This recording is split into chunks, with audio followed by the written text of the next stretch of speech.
and then send Ben that text again.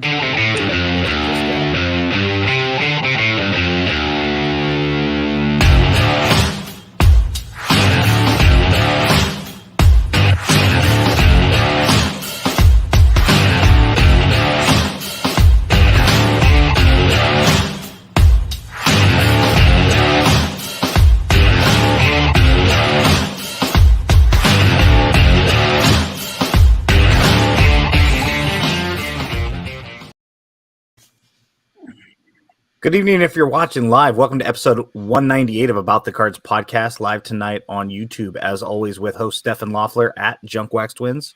Hey, that's me. It is you. Ben Wilson at Our Trading Cards. That's me. We're a podcast by collectors for collectors. We hope to bring you a smart and insightful podcast discussing trading card collecting. All cards tell a story. What stories do your cards tell? We're going to talk about this here in just a couple moments. We're live every Wednesday at 8 p.m. Pacific. Anybody else? No? 10 Central? Something like that on YouTube. Follow us on Twitter and Instagram at About the Cards. We are available as a podcast everywhere you can find a podcast after Steph rolls out of bed on Saturday and posts it. So, Saturday. yeah, just a quick announcement. Steph and I have seen an outpouring of love and kindness from all of our friends who have listened over the past 4 years. Following our announcement that episode 200 will be the final episode of About the Cards for the foreseeable future, we cannot thank everyone enough who tuned in for just one episode, part of an episode, or if you listened to all 200 of these, anything in between. On behalf of Tim, Steph, and I, we would like to thank everyone who has ever listened, supported the show, supported the three of us, of course, reached out with kind words and thoughts. It's truly humbling. We cannot tell you how much it means to three collectors who literally just decided to record our thoughts one day. And here we are almost 4 years later. So we appreciate all of that. Definitely. Yeah, especially on the behalf of Tim, Ben, Tim, and myself. Yeah, all of us. We have not one but two special guests. One is Topps Living artist Jared Kelley at Jared Kelley. That's 2 E's, 2 L's, a K and a Y in his last name. And then Matt Major at Cardboard Stats. Reason we're gonna say that kind of, we've asked this dude for years to come on, and he whatever. I got softball. I work till 9. I got this. I got that. I'm a Cubs fan, so he's with us, and we're honored to have him. You can find him at Cardboard Stats. He does a great job of tracking the Topps Living baseball, Star Wars, once in a while some Throwback Thursday. You can also find him on his personal account at OAC, once a Cub. OAC Cards is where you would find him on that one. So welcome, gentlemen. We really do appreciate you both coming on tonight. Hello. Good to be here. Just like the show notes say, Matt Major Minor at Cardboard Stats. So Matt's dad was a major in the military. So he was at one point major. Yep, when I was in high school. And then I have an older brother who is, he was only 1 grade ahead of me. So I was minor major to his friends. The things we find humorous, like juvenile, 12-year-old humor. Major. So, first off, Jared, welcome back. Second off, how are you? Third off, how dare you? Matt Olson came out today as a Brave. Ooh, how do you feel about that? Next off, whatever number I'm on, 4 or 5, it's gorgeous. You can't count. Whatever the next number is, I absolutely want one. But thanks. For a minute, I want to be angry for a second. Not at you, but you had to do it the week that you come on. Olson as a Brave. And of course, Matt Major decides he's going to just throw that up in my face. Did you see the score? If you get that card, being the A's fan that you are, that says a lot. Yeah, no, I have to have one. It is absolutely a piece of art. I mean, it really is gorgeous. So it was fun. Some of these guys with the trades that have happened, Topps is real eager to get them into sets, into a living set as fast as possible. So, I get to see some of these guys that just got traded in their new unis coming through. Yeah, just so happened, of course, all weeks, you decided to come on a month ago. And then, of course, Matt reaches out to me last week and he goes, I think this is coming out next week. And I'm like, you son of a gun. Of course it is. And I'm like, Man, a lot has changed since last time I was on here. I mean, I didn't wear it tonight, but I've been wearing ascots a lot more since the Wander Franco print run. My wife and I, we've started buying SpaghettiOs with meatballs. what? We actually pay for our own Netflix now. I mean, Get the extra I'm guac buying- at Chipotle. oh yeah, we were actually buying our own condiments instead of stealing it from McDonald's when we're there. Like all these Misappropriating. This is how you make money on the back end. This is how you save money. You still steal those. I mean, Listen, I'm misappropriate telling you, it's. I don't know if I can go back. I'm enjoying life so much now post Wander Franco print run. You could just become a cat burglar like the one over your left shoulder. is your Oh, cat yeah. here for Steph? Roxy. That's my cat. She's like 16 years old. Actually, yes. So My 14-year-old cat is right. we saw the print run of Wander Franco when it was finalized, and we're like, oh, he's too big for us now. There's no way we can score such a big celebrity. The print run, there could not have been a print run that was too great that it still wouldn't have been completely absorbed by bills I have. So that Well, money's already been accounted for. Hyperinflation. Anything I got off of it. Yeah. So, any reason? I mean, Matt had said like, "Hey, this is going to be the second highest print run," and then all of a sudden, overnight, exactly 25,000 more sold. Who bought them? I don't know. That caught me off guard. I was really hopeful that it wouldn't be the number one, just because I feel like Naomi has put so much energy into this set. I thought it was appropriate that she maintain the highest print run of the set. But I don't know who put the extra 25,000 in. I mean, I speculate like everyone else. Maybe a platinum member or two, or some distributors Where are they at? underestimated how. That's how right. much- When one of you makes say a Suzuki, I want to buy 75,000. So Heyo. So, Matt, what are your thoughts? Where did the extra 25? Because you did have a couple of interesting conspiracy theories. Where did the 25 come from? I think it was like 25 copies for every Rays season ticket holder. All four of I them? like the idea of Where the other team buying them 24? out. 900 come from. Yeah, I don't know. I don't know if because when the Acuna came out, like that was a crazy print run too. Yeah. And that was just, I think, people speculating, trying to get the PSA 10s. And I would probably equate that to the Shore Griffey in Project 2020 as kind of the tipping point of those early living cards. You were able to make money pretty quickly. And then all of a sudden, too many people got in. And then Acuna came out. And the set was just kind of downhill from there. In terms of print run, I mean, I have a chart in my spreadsheet, and it's just kind of steadily going down. Now, I think last year it kind of ticked up a little bit, so I think it's kind of not flatlined, but whenever there's a good player, it'll pick back up.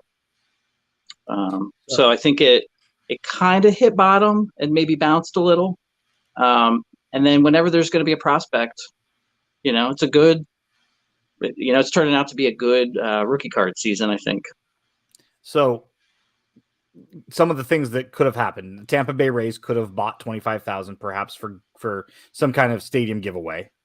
Okay, but Wander Franco could have bought like over the course of 5 days, or Franco could have bought 25,000 himself. Pat Neshek could have bought 25,000 himself for Franco. Topps could have bought him for future giveaways or buybacks, archive signature type stuff, perhaps. Or you I could don't have know had that that's been done yet. I've heard living cards are showing up in some of the repacks that end up at like Walgreens. really. Yep. Interesting. Yeah. Now that's so. Steph, you had a specific Mr. Kelley card that you wanted to share some thoughts on. I do, and I did, and I have the thing with the thing. So, this one, I had the show notes. Nobody saw that. Boop doop. And that one. Can you share some design? How Tops came about giving you this one? What the painting behind it? What all led to it? Yeah. Steph, are you okay with me sharing? Yeah. No. Okay. Go ahead. This is the Matt Manning, by the way, for listeners that aren't watching. Sorry, but yeah, it's the Matt Manning card. In fact, you could actually click in the bottom right corner to enlarge it. You might be able to see it a little bit better. There you go. All right. Here's when I do a painting and I take a digital photo and send it to Tops, sometimes their team will crop it slightly or adjust the color for the printer or whatever. So there's some minor adjustments that happen, and you'll need to know that later in the story. So around the time right before this was assigned to me, Steph, you shared the early passing of your mother, which tore me up. I mean, I'm really sorry to hear that. She was so young, and can't even imagine the grief that your family's going through. But it touched me just hearing about that, and I thought, what can we do? I reached out to you.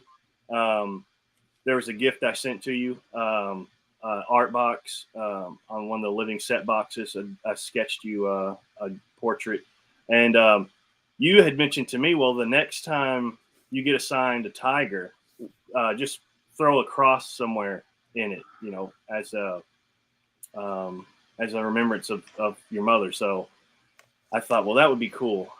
And I'm telling you, the stars just aligned. Shortly after you asked me to do that, I got assigned Matt Manning. So I had no idea I was going to get assigned that. Tops didn't know our conversation. It just worked out perfectly. It was divine.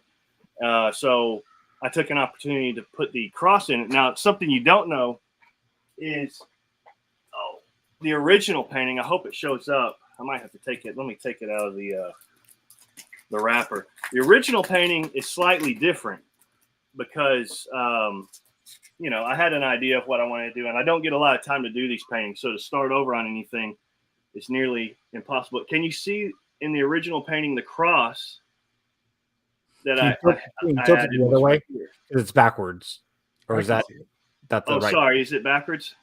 Yeah, so it's over his image left ear. So if you want to just tilt it the other way, there you go. No, he's saying there's another one. Oh, is there another one there? I see it. Left cheek. You could see it. Right cheek. Because I know there's one over his left ear. Things like left and right. Yeah, okay, now I see it. There you go.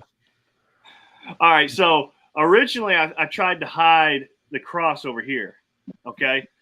And I realized, well, this is probably going to stand out really obvious to the Tops team, and I know they're not going to want – if they know it's there, they're probably going to want to remove it. So I edited it in Photoshop. And so what we actually went with was there was a shadow that I added over here that hinted at the symbol of the cross. But when it got that's what I submitted to Tops. And when it got printed, it was slightly cropped. You can see it on the card, maybe 3/4 of it. But, I hope no one's offended by this. This was something I wanted to do to show Steph how appreciative I am of this whole About the Cards gang. So, and it was moving to hear his what his family's going through to me. So this was kind of a shout out to Steph, and but it did get slightly cropped. But at least Steph, you know what the story is and that it's there. And and again, I don't mean to. I hope no one's insulted by me doing this for Steph, but anytime I can help out a collector and a fan of the living set, I'd be happy to do that. So now I'm hoping I'm not going to get a bunch of emails like people asking me to put their names in the backgrounds and stuff. It's going to get kind of tricky. I'm just waiting for a cub from you. Yeah. Oh, I know. Listen, there's a couple teams, 2 or 3 that haven't had any players in yet. I don't think I've done the Diamondback, a Cub. Seems like there's one other team that I just haven't done anyone. There was, and I can't remember who it was. I don't think I've done a Royal I think that's what it was. I think it was D-backs, Royals, and Cubs. Yeah. So maybe there's a noteworthy Royal that I could paint soon. I don't know. Are there? I hope Yeah. I haven't been assigned anything yet.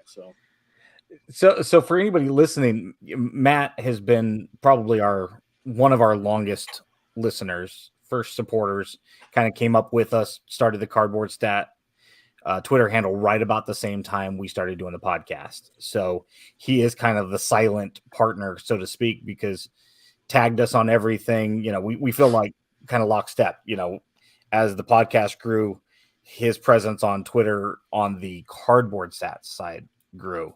And, in our earliest episodes, we were big on the Topps Living set because it had just come out. So it was really good timing. So Topps Living is extremely sentimental to us and special to us, not just as collectors, but because of just the timing of the podcast and the set. But yeah, we've had so many conversations about the inadequacies of the non-equitable selections of teams. There were so many Yankees early on. There were hardly any Tigers. And it's like, how do you not have the Tigers? They were one of the first franchises. They have some of the most legendary superstars of all time, throughout all of the different generations. And some teams were getting multiples. And it's just like, seriously, why is this random team getting, I think the Tampa Bay Rays had a bunch early on. You can correct me, Matt, if I'm wrong, but they had like a slew of like 4 or 5 within a short period of time, and no Cubs, no Tigers, no Giants. It's like, okay, well. Yeah, I know early on when I started that account, I wanted to try to stick to the facts and the stats of it. And a lot of people, of course, would chime in with opinions. And, I welcome those opinions. And I hope Topps would take those into the account, that there's, 30 teams and fans of all of them. No, they won't. Kind of.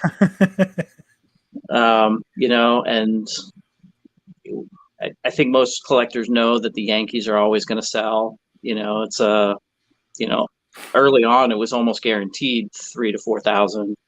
When the print runs were high, and then I think even now they still pretty much guarantee 2,000. I'd have to look at my spreadsheet, but there might be one below 2,000. Your database, you mean the Cardboard Stat database? I do not use Microsoft Access to track these. I use Microsoft Excel. Okay. Which is a spreadsheet. But my Excel spreadsheet is called My A's Database. So when I say it's My A's Database, that's the name.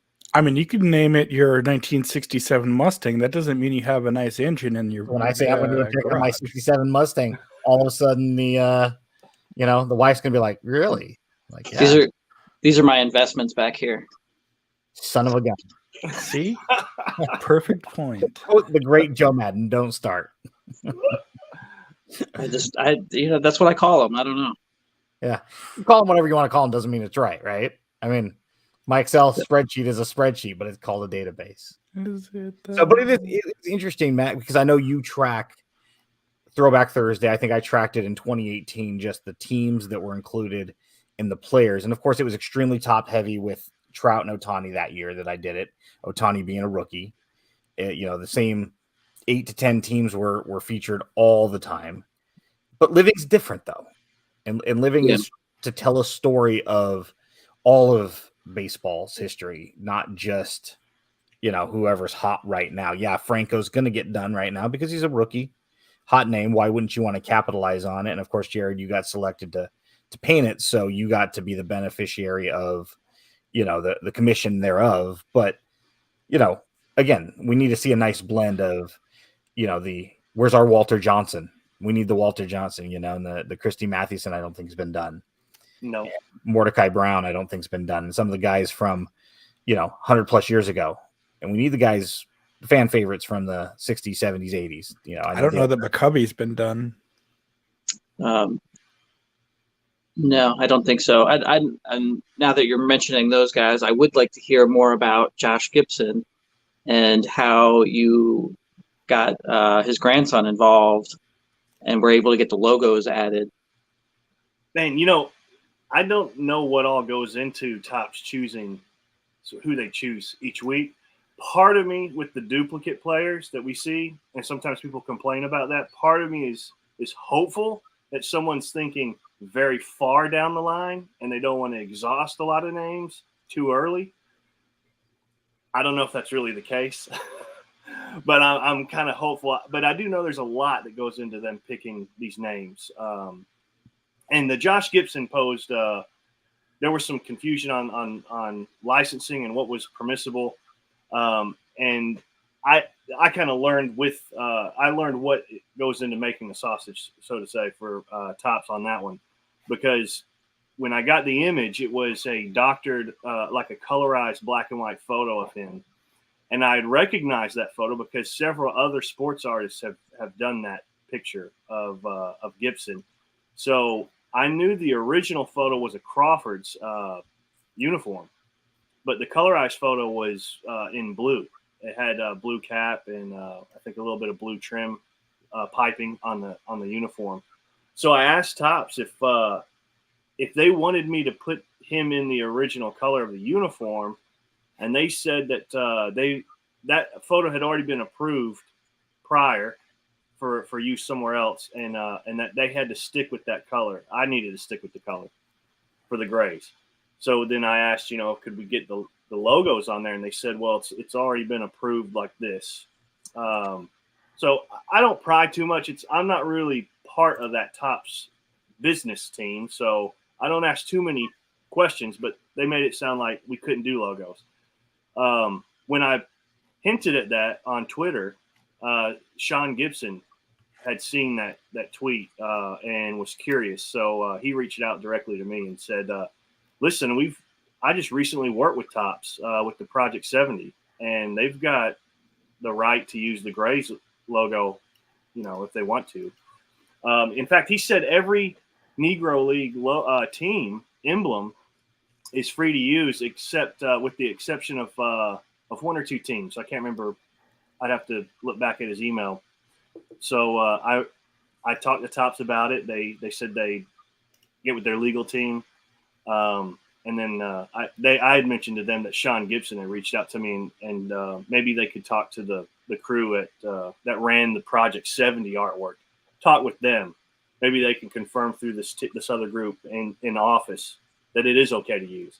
And it took a couple days, but I was able to get the green light to go ahead and alter the portrait that I submitted to Topps, add the G to the hat, which is all I had to do.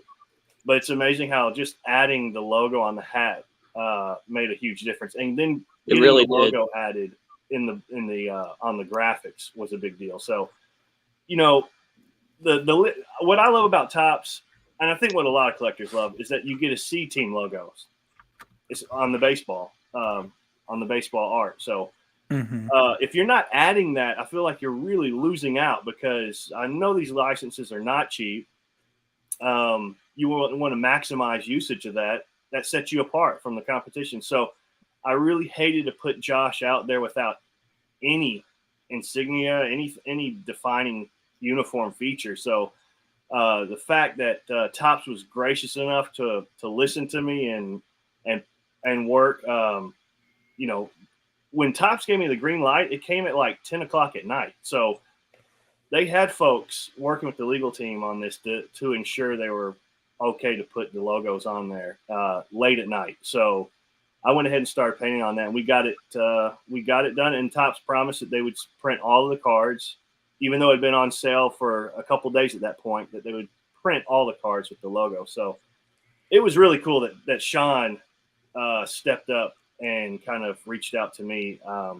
He was a big help. And Matt, I talked with you a little bit about some ideas on it, and I got tidbits from other collectors who were well versed in the Negro League and trademarks and licenses. So it was really cool. The hobby stepped up and helped me, and I was just kind of a middleman. Helped ourselves. Yeah. No, it was Matt showed it to me when it first came out, because we were curious who was going to be 500, and Gibson's name had come up as a possibility. That's what I said at 400. I said Satchel Paige, Josh Gibson, because that was right after they had announced that the Negro Leagues would be considered part of MLB. And I knew it was going to be kind of a quick turnaround for 400, but I said, oh, that would be, great if they could, and it's a because they were putting Satchel Paige in Project 70. Not Project 70, because 400 would have been before that. The Turn Back the Clock. Turn back the clock. I think he had a Kansas City A's card. Yeah. So I knew, like, they probably had rights to Page, even if they didn't have Negro Leagues rights, but apparently, they're public domain or whatever. So I had kind of thought, like, there's probably not too many, Ahsoka Tano's left, these big names that Ben's familiar with. This guy. Yeah. Sorry that I like episodes 4, 5, and 6 of Star Wars, and none of the rest matter. No, but when we were talking, Cy Young would have been a good 500 because he's got the 511 wins, so maybe he's coming up at 511. I don't know, because I think he's been in Turn Back the Clock. In our private conversation, it was like, this is a brilliant card, but that generic Topps logo just takes something away from it.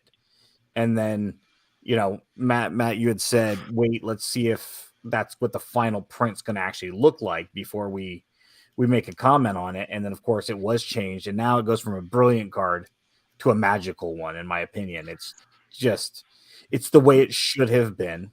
Yeah, worthy of 500. Yeah, gorgeous artwork, obviously, Jared. I mean, can't say enough about that. But that logo does bring so much more magic to it because it's the way, it should be versus, that age-old question about unlicensed cards. What are your thoughts when you take away that logo and just slap a generic Topps logo on the card? I get it. But at the same time, you put the Grays logo on there, and it's the way it should be. Yeah. And that's how it came out. When you remove... Now, other companies have beautiful cards, okay? They make great cards, but when I don't see the logo, there's a little bit of me that kind of gets irritated because I feel like that's a little part of the story. Panini. What's that? I disrespect Panini. I incidentally have Panini Cubs cards, and I know it's bad because we grew up in the 80s with unlicensed products all the time. Yeah. I know Steph likes the Diamond Kings, or what is it? Diamond Kings. Yeah. Yeah. And those are good looking cards. Yep. That's a good looking McGuire. That's from Flawless from a few years ago, right? But when you have 499 cards with logos. Yes.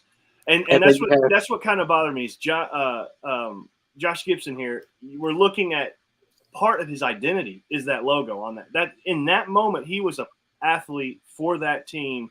His fame was as an athlete playing baseball. To take the logo off, to me, felt like you're removing just a little bit of the story, but it's a very important bit of the story. So the fact we were able to get it on there, again, like you said, Matt, you got 499 that have logos. In fact, the Liam Hendricks kind of bothered me because there was no logo on the uniform at all. Yeah, that's the one with the corn stalks in the back. Yes. So yeah. I thought we got to add the corn stalk because that's as close to a logo as I'm going to get because it will cement the location and the time that game happened. It's as much of an identifier as I can add to that besides the portrait when there was no logo. So, but for Gibson, I just thought, man, he's got to have that logo because that's just part of his story and it's just consistent with the set. And it's a Topps card. You got that license. Let's put a logo on there. Well, sometimes I'm intrigued enough to look for the source photo. I didn't with that. I guess I just thought it was a press photo from, the Field of Dreams game. So I didn't really think too much about it. But I loved what you did with the Dante Bichette to match it to Bo's background. Oh, that was tricky. Yeah. And I still would like to see the two cards next to each other. I don't even know how it lines up side by side because I had to guesstimate, measurements and stuff. Well, the beauty of the Josh Gibson having the Grays is there's going to be somebody out there, whether they're young or old, that are not going to be familiar with the Grays. And hopefully they get it and they go do a Google search and all of a sudden they learn a little bit about the Negro League history. Or even if you are familiar and you're not 100% familiar with it, perhaps it leads somebody down, on a history lesson about a different part of baseball's history. And without that logo, you know, you don't have that as an option. You know, Josh Gibson's name is very well known, but perhaps the team and the barnstorming and all of the things that happened, you know, back in the 30s, 40s, 50s, you know, is not as commonly known. And we've had Nick Duante on a handful of times, and you know, he's a historian of the Negro Leagues, and he's always, you know, interesting to talk to because he's got so many stories that he just pulls out, and it's just like, I just want to talk to him for like hours on end and just listen, just kick back and eat some popcorn. But yeah, maybe somebody will see that logo and question where that team come from. I'm not familiar with it, and then perhaps do a little research, and you never know. Ignite. Well, I definitely fell into that rabbit hole. I mean, I didn't know a ton about the Negro League and their experiences. Not even that much about Josh Gibson, but reading more about him when I was doing that portrait. I mean, the things that he has been said to have accomplished. It's like you're reading about Paul Bunyan or something. I mean, this guy is like, he is a huge icon, and he did phenomenal feats. And so just reading that was really fun while I was working on this portrait, and just thought, oh, we got to get that logo on here. This guy, he did so much in such a short time. This is going to be phenomenal. So Sean really takes the credit for getting that logo on there. He stood up and made sure that that Topps knew who to talk to within their own bureaucracy, and assured them that they had already worked this out for Project 70. So let's go ahead and do it on Living Set. Well, if you do talk to Mr. Gibson, let him know from all of the collectors of not only the Topps Living, just collectors in general, that we appreciate all of his hard work in allowing that process to happen. Because how are we going to learn about that part of baseball's history? Not just baseball, but really American history. Because with Jackie Robinson, it transcends the sport itself. And Josh Gibson's name should be right up there with them and all of the other guys like Satchel Paige, and you know, and having his name recognized amongst the greatest baseball players of all time. And you know, Sean's keeping that legacy alive, he and his family. It's awesome. So if you can, you know, should he be listening, or you know, if you talk to him, let him know. We all appreciate it because it is a special part of, you know, card collect. That's why we do it, to enjoy the history, whether it be just for our favorite players, our teams, or Topps Living captures, or should be capturing, 130 plus years of baseball history. Right. Yeah, I'm so glad that Gibson card has been made, because now we can start seeing these Negro League players coming into the set. So for me, as an artist working on it, it gives me something to be excited about, you know, knowing that that's now a pool of athletes that we're going to have to choose from. It's going to be fun next several years. Yeah, Well, I know. and you know, I was worried a little bit. One or the other. Go. You go. As I say, I was worried a little bit about when they lost the licenses. If we were going to have, you know, a year or two of just retired players, because they were losing the players union before they were losing the team logos. So we were just going to end up with a whole bunch of retired, which would have been fine and probably an okay way to end the set with, you know, just a bunch of fan favorites and legends. But you know, I'm glad it's staying around. Oh yeah, I was sweating. It took a lot to convince my wife to let me quit software engineering to paint full time again. So shortly after I did that, that's when Topps lost the license, and I thought, "Ooh, I hope she's not reading Yahoo News or anything."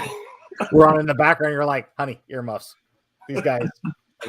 They don't know what they're talking about. Yeah. So, man, I'm so glad Fanatics worked out a deal, because I think the way the hobby is going right now, I think we're going to see some insane growth. And I think that's going to make a lot of doors open for, you know, new things that are going to catch the eyes of new groups of collectors, and as well as service those who have been collecting for decades. So, you know, I'm excited to see what happens. Well, if they ever bring back another Project 2020, Project 70, I know they've announced Project 100. We don't have any details on it quite yet. But if they have another program, hopefully they invite you to be an artist, because we love what you do with Living, but we'd really like to see your creativity since we know you, we feel like you're a friend of ours now, and it's like, hey, we want to see your creativity expanded when you're not limited to just the 1953 Topps design, and you now can take any given player, whether it's your choice or Topps' choice, and here you go, have fun with it, create something new, so we can kind of see how your art and your brain works outside of just this particular program. So yeah, it'd be fun. There's things that sometimes I kind of want to mess with, but on the living set stuff, but I can't get too crazy on the living set. But I don't think I'm anywhere in the echelon of artists that the Project 2020 and 70 group was. I mean, that stuff was phenomenal. Seeing the creativity and the imagination of so many of these artists, it was just like, man, what's coming out this week? I want to see what these guys are doing. So if that would be an honor, but honestly, I would say I'm probably better suited for a living set right now.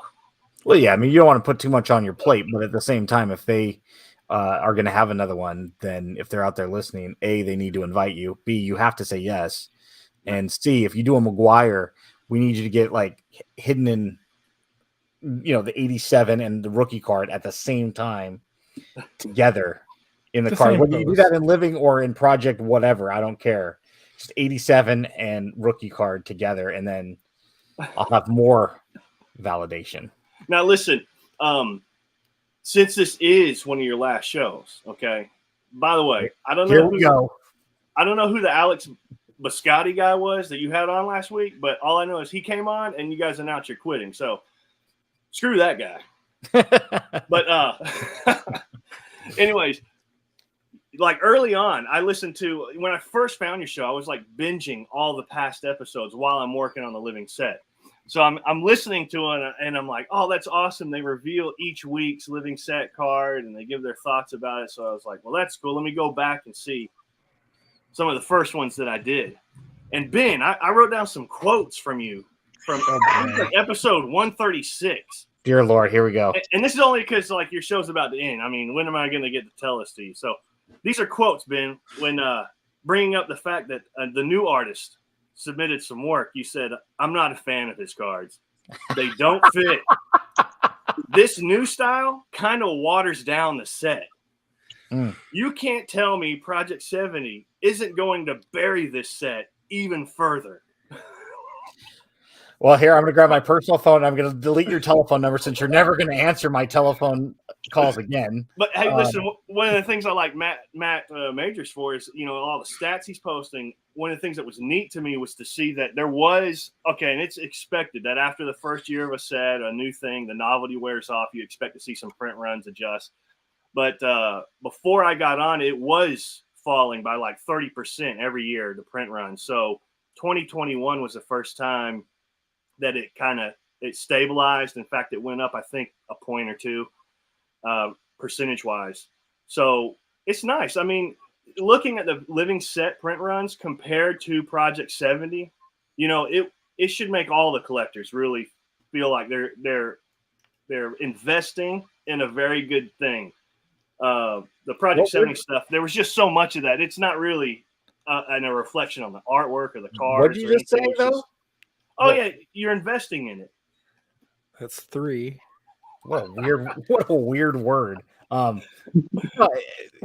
first, and I'll clarify. At first off, you've made me a believer. I'm a big fan of your artwork. But yeah, at first it was just more the fact that they had brought on a new artist. She had went from 3 cards to 2 cards because she was going to leave. From what we understand, she was leaving, quitting completely. And then they're like, "What if we just did 2 cards a week?" Okay, I'll stay.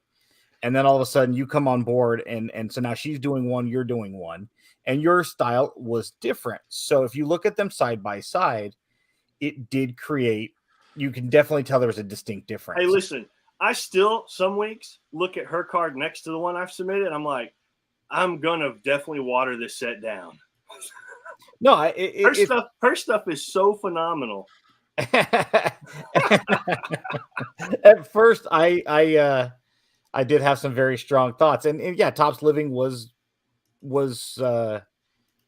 dying. The thought was this: is you had Project 2020, which was very specific. We had all the details. We knew exactly what it was. The 20 artists, the 20 cards. Everybody's doing one copy. Cool, we get it. $20. With Project 70, it's such a bigger. It's just like you have so many artist related stuff. You had all of these. Keith Shore had his own stuff, and Ben Baller had his own stuff, and now Andy Friedman creates something completely different with his designs and his art. Yeah. Love it or hate it, it's definitely unique. And it's like you're going to have all of these different art. You're going to kill Topps Living almost on purpose. Hey, listen, you're right. I mean, the spotlight was on Project 70. In fact, I mean, they're doing, short bio videos of each artist. I mean, they've got crews out there filming. There's advertising for it. It's their, Where's yours? Yeah. I don't want a crew coming over this little shed. We do. Well, so I'm funny afraid they you may end up mentioned getting that. they might get tetanus, or my redneck children may end up biting their ankles or something. Well, I just want funny them to you tweet mention about it. that because I will be going through Alabama sometime. Your in first July. week was the infamous long neck week, right? Oh, I still get that, like Jonathan India's, the last card of 2021. The image they gave me, the cameraman was like, short, I guess, or Jonathan was standing on a bleacher, so his neck looked really long, and it is funny. I laugh when I see that because I have gotten some players that have some really long necks, and now that it's been mentioned, I just have to laugh while I'm working on this. I'm like, I know what's going to be said about this guy. But, what can you do? If I shorten the neck too much, it's not going to look like it's not going to look natural for the player. Someone's going to be like, what is wrong with every time I see it, it gets a little bit longer. My goodness. I feel like painting some of those neck bands that the ladies in Africa or something wear to keep or Indonesia or wherever, keep their necks long. We should put that on his neck. You could just buy one of those and design your own face on his neck. That's all. But hey, speaking of that card, that was fun. That one wasn't scheduled to be my last card. They swapped the order, and I didn't ask them to do this, but I put the sunset in the background of his because I thought that might be kind of cool as one of the last cards I did for the year. And I got to give props to the graphics team. They were smart. They saw the sunset and they had the same thought. Let's put that down as his last card for the year. So that was pretty sweet. So I wanted to say when the I'm painting that one for next week. when the set first started, I thought Mayumi's work was like fantastic, and then like her work recently. And I go back and look at some of those early cards, and you can just see how much. Like, I mean, I don't know if she's grown as an artist because I really liked the work in 2018 too, but there just seems to be, an incredible attention to detail in her works. And then I'll say the same thing for yours too. I wasn't as vocal as Ben about it, but it's. I'll have to wear this one, I guess. I told the guys at Topps when they were talking to me about working on this set, I told one of my concerns was you've had one artist doing this for 3 years. You know that it's going to it could potentially drop collectors by bringing me on. You're changing up the artist. So I knew going into it that there are going to be people that are just not going to accept a new artist in the set that they've been working on for 3 years. So I knew it going in. And it's understood. It's understandable. I don't blame them. So yeah, up until that point, I had collected every card, and then I was not sure I would keep going. I knew print runs were dropping. It wasn't, I was reselling them for a while, and then there just wasn't, that return on my investment. Yep. But now you're investing even more, right? Right. So, and I, I was debating on capping it at, like a nice round number. I think you started in the late 300s. So maybe I was going to go to 400 and then just keep going after the Cubs from there on out. But I've continued to buy, some weeks more than others, but I think I only got 5 Wanders though, so I wasn't responsible for the 25,000 extra. So when you start buying or start making Cubs, I usually buy a 20-pack of those. Yeah. boy. Yeah. I Why hope I 20? get assigned one very soon. Yeah, it doesn't make sense again that there's certain teams. The Cincinnati Reds were another one we didn't mention earlier that for a long time didn't have a lot of representation despite having so many legends and being again one of the early teams. And it's like can't just cater to the now collector. I think I That's was what looking at the list earlier, and the Rangers have between like 220 and 420. There's like 5 cards. yeah. Why?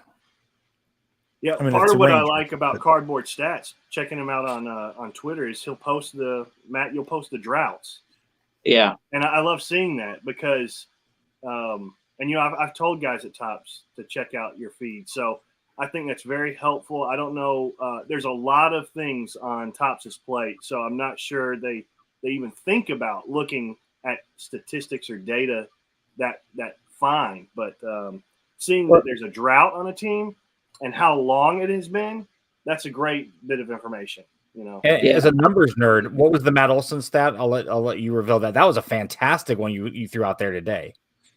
I don't remember. That was like hours ago. Was it regarding the number 21? He was seen at 21. 21, the fact that he was card number 21 as an Oakland A. Yeah. And now he's the 21st, I believe the stat was that he's duplicate player, yeah. Duplicate. And I look, at some message boards and Twitter, and you brought up earlier some people kind of grumbling about the repeat players when there's players that need to be done. And I know I kind of spoke up at some point when somebody said something about Josh Bell on the Nationals being, getting a second card, and like, who's Josh Bell? And, the Nats are my local team, although I'm a big Cubs fan. I know they had only had maybe 2 or 3 cards since they won the World Series. Granted, all their guys had been made, Harper, Scherzer, Strasburg, and they don't have the history that some of the other teams do. And I think in that same time frame, they had dropped 2 Expos, that are part of that franchise. But when you're anticipating 2 cards every week, Mm-hmm. and they're not 2 cards of players that you're going to collect, it's a natural tendency to just kind of grumble about it and like, who is this guy and why is he in the set? Why is he in the set twice? But when the Nationals haven't been properly represented, and you look around and who's on that team right now, they traded Scherzer, they traded Trey Turner, Harper signed a free agent deal somewhere else, and those guys had already been done. They had done all their World Series stars. Sure. Leading up to it. And then, they're in rebuilding mode. So Josh Bell was an all-star. And he might be the only one you get over the next 52 weeks. So Yeah. I have their list pulled up. Between 257 and 400, Sean Doolittle being 257 and Luis Garcia being 404. I think they just Gary had Carter. Castro. Gary Carter, Montreal Expo, Starlin Castro at 319, Andre Dawson as an Expo, and then Luis Garcia. Yeah, they only had one in 2020, which was Starlin Castro. I mean, aside from the Expos, they only had one Washington National after they had won the World Series. And then since then, they've done Josh Bell.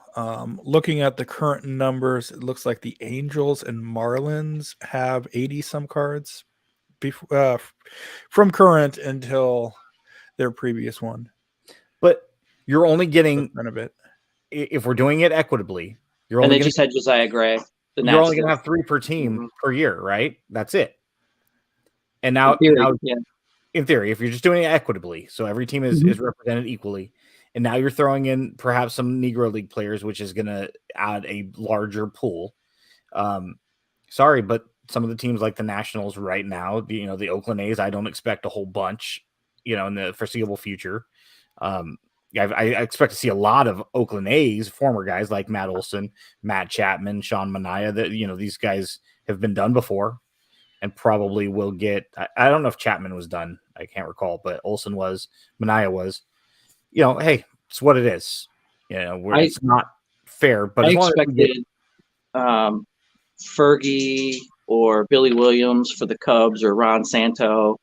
But I'd probably place money on Suzuki being the next Cub. As hot as his start has been, I'm sure that's being, so can you moved tell to us the what you're top of the doing next list. week, Jared? Are you allowed to? You can see On he's your in website. progress behind me. It's a little bit late being turned in. I'm still on Gatlinburg's schedule.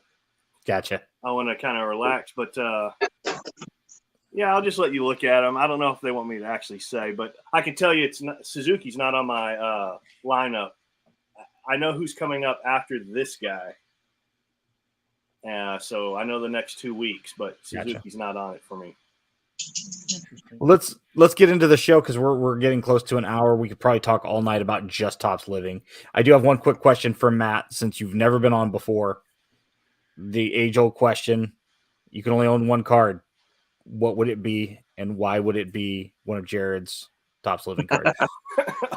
It'll be his next Cubs Topps Living card. Jim Cott, Twins. I would say for a card I already have, it's probably Sandberg's rookie card. He's my favorite player growing up. Phillies legend. For a card I don't have, it would be that early 90s Donruss Elite Signature Series that they did. That was it 90 Donruss or 91? I'm drawing a blank right now. I think it was 91. 91. That, it's numbered to 5,000. It should be, reasonably priced, but it's a couple $100 to get one with a nice signature that hasn't faded over the last 30 years. So it's one of those things that's on my list, keeping an eye out for it. But that's one that I opened a lot of 1991 Donruss and never pulled that. No love for Reggie Smith? I have Reggie Smith. I have the 83 Topps, and I have the 83 O-Pee-Chee. Well, that's a start. Show Sandberg as a cameo, which we could talk about cameo cards too, which Matt's got a very large. I probably have Wrigley Ivy cameo. I definitely have about 200 cards with Cubs cameos in the background, and I just passed 1,000 Ivy cards, so non-Cubs cards that have the Wrigley Ivy in the background. So you've really got to love 81 Donruss then. That's like the leader in the clubhouse, and a lot of the early 90s Upper Deck have a lot of Wrigley shots too, because they have front and back photos. Right. And then back in the day, Chicago and New York were popular places to have the pictures taken because you could catch NL and AL teams in one city. Well. Huh? Los Angeles as well. Yeah. So you could get, all the AL and all the National League. So there's just a lot at Wrigley, which is just a cool Easter egg to hunt for when you're going through junk wax cards that aren't Cubs. So just send them his way. That's right. Yep. Big rabbit hole. The rabbit holes we end up going down for no reason other than, hey, that's a rabbit hole I haven't been down yet. And then, do you know which father-son duo has the most home runs? Because that was a rabbit hole I went down the other day. I'm assuming it was Bonds. See, I thought Griffey, but yeah, no, Bonds and Bonds. Well, it's kind of easy when Bonds already has number one, so I'm assuming. Well, no, but I mean, I just assumed. I for some reason I thought. Is that the baseball equivalent of Gretzky? The Gretzky brothers. Kind of, yeah. So doesn't get that reference, but I do. Let's get into the week that was. Topps Living Week 213 came out last week. Jared, your Trey Turner card 507, shortstop for the Dodgers. I don't have sold numbers, so if you have them handy. Usually we pull them from Cardboard Stats, but apparently I haven't seen him either. I don't know what he's doing tonight. He's big timed. Yeah. And then Chicago Cubs minor league baseball catching legend card 508, Josh Donaldson. First round draft pick for the Cubs. Third baseman for the Yankees. Yeah, part of the Rich Harden trade. We hated that until we realized Donaldson was pretty okay. And then also coming out last week, 2022 Panini Prism WWE, which was trending on Twitter for a while earlier in the week. 2021 Upper Deck Goodwin Champions came out last week, and then 2021 Topps Star Wars Masterpiece. So yeah, we'll get into Panini Prism here in a little while. It's definitely been a hobby darling and a huge speculative arbitrage opportunity for those that want to go down that rabbit hole. Topps Living Week 214 dropped today. Card 509 Vidal Brujan, rookie card. Second baseman for the Rays, and the aforementioned card 510 Matt Olson, first baseman formerly of the Oakland A's. So love seeing the Oakland A's represented last week and this week. You know, two superstars, fantastic. But yeah, that Olson is definitely coming home, and if there's signed copies that might make it in the mail, that's cool too. Oh, okay. Yeah. I never have a problem with it. Really is a gorgeous card. So Yeah, I usually have a few sitting around. And then speaking of things Ben said on prior shows, on Twitter today, perhaps, Topps Living Star Wars available through next Tuesday, card 299. Nala Say, did I pronounce that right? Nala C.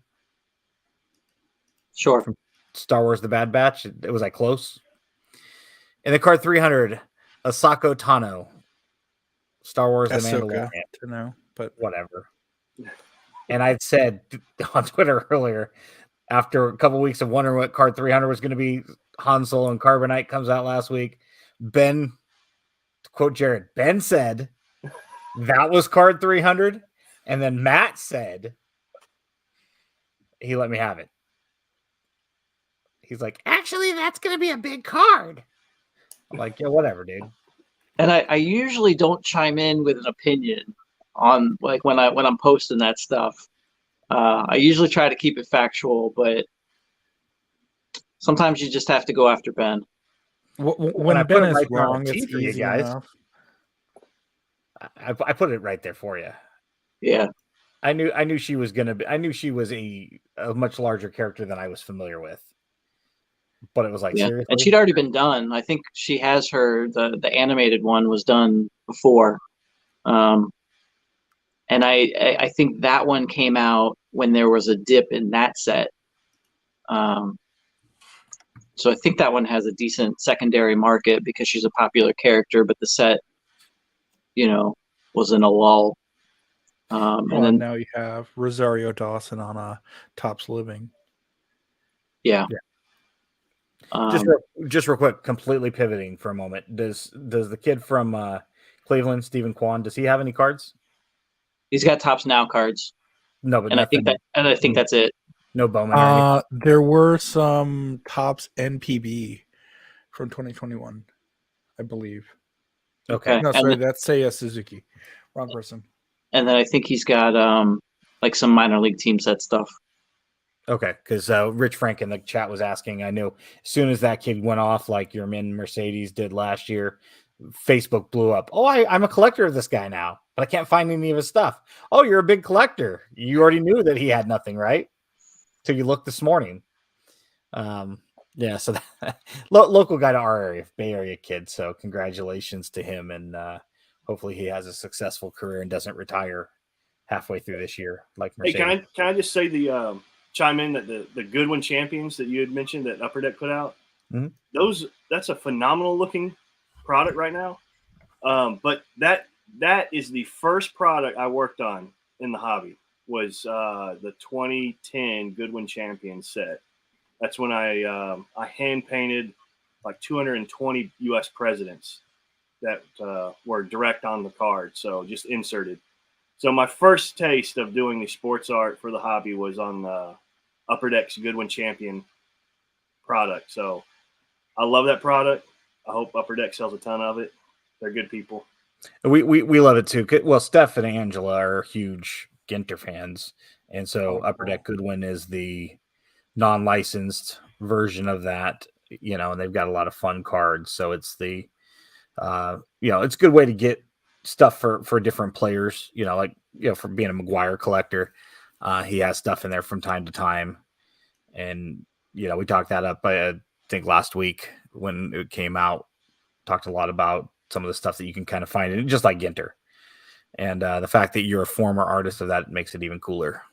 Yeah, they look stunning this year. It's amazing. The colors on those cards. Oh, yeah. Steph's pulling up some of my old U.S. president Martin paintings Van direct on Buren card. in this case. Man, those were so fun to do. They took so much time, and I didn't get all of the presidents at that time. I think, I don't know how many there were, 44 or 43, something like that. But they split it up with another artist. But I got 22 presidents, and I had to do 10 paintings of each president.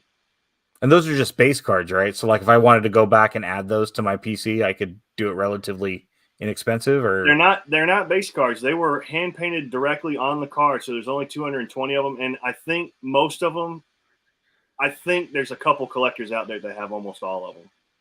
Those are awesome, and no, I'm not going to be able to do that because that's going to cost Yeah, they don't go cheap. I hardly ever see them for sale for the last several years. I haven't seen any pop up. We've talked about that from time to time. Sometimes some of the old 1950s food issue cards are so hard to find because of the age, but it's not even a thing about cost as much as it's about, okay, I have the money. Can you find them all or no? Because at this point, to go back and collect those president cards, 12 years later, even if money wasn't an issue, yeah, cost aside, whether they're a couple $100s, couple $1,000 is irrelevant. Could you find them anyway? And once you start and grab a bunch of them, you're going to want to complete them. Well, and back then I didn't know much about. I'd never painted an art card. That was my first time painting something that small, and I thought, wouldn't it?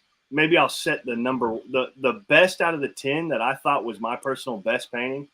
Maybe I can designate that somehow, and I gold leaf the edges of those. So 1 out of every 10 has gold leaf around the edges, and I'm so glad Upper Deck still put it in the product. This is not something that I ran by them at first, and it could have been nixed and buried. But I know collectors out there. I know one collector in particular, I think, has almost all the 1 of 1s, the 1 of 10s with the gold leaf. How many do you have in your PC? Of those cards? Yeah, like the not original prints if you have those still, but yeah. Did you go try to collect them on the secondary?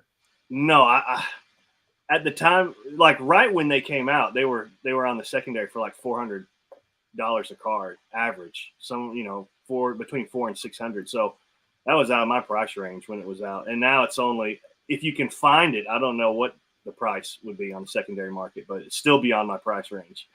Steph will have it up in a minute because he's good at that. Not to get political, but imagine like an Obama and Trump. Yeah. In this collector's market. Yep. Sweet. Would have been crazy. That's awesome.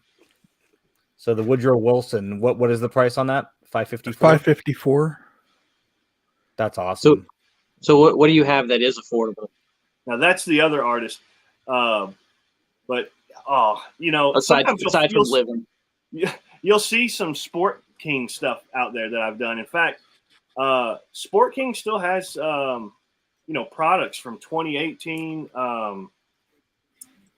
I think I did something in 2020 for them, several art cards, but they still have boxes of that stuff that's very recently priced. I mean, so there are chances you could get one of those art cards, and I did very few for them because there were other things going on in life at the time. So it wasn't 220 like I did for Upper Deck. I think I did, in the ballpark of like 30 or 18, something like that, each of those years. So it's very few. So it's a hard hit. But if you did any A's Sports Kings, let me know which ones, because I have a friend who I was on the phone with one time, and he had bought a book, and he's like, I like to support my friends. So even though you're not going to get the money from that sale if it's off of eBay, I'd like to have it in a PC to be able to say, a friend of mine has this. Oh yeah.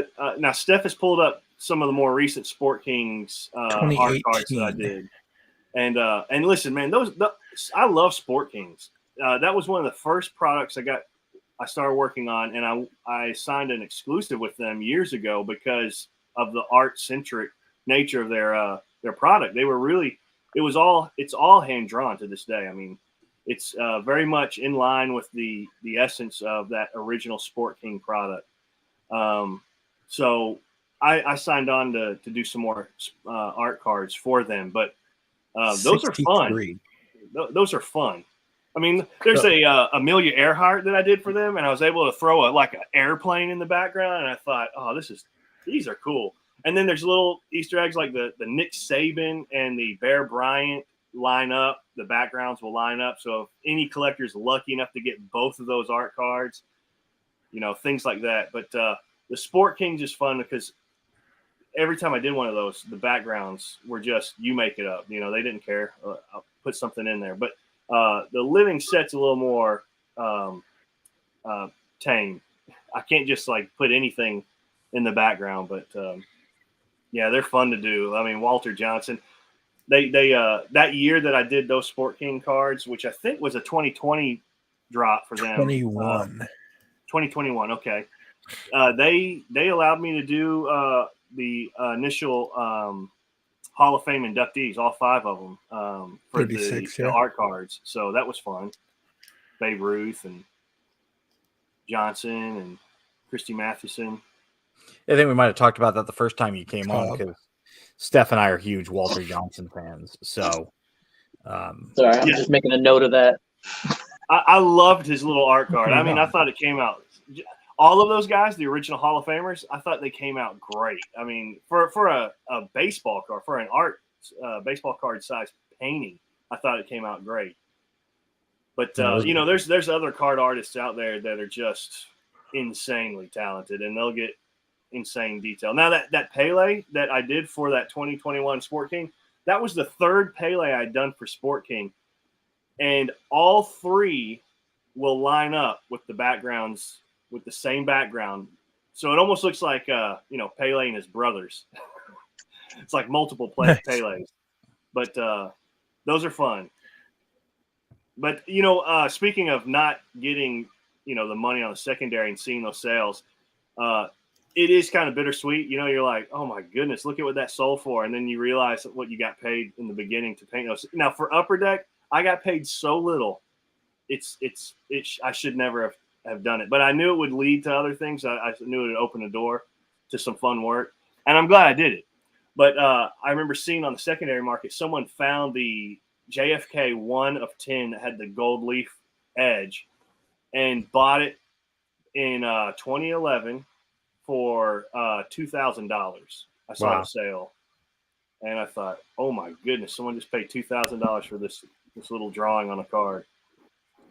Damn. But things are crazier now. No, our buddy Ken Carl does, one of ones. He's phenomenal.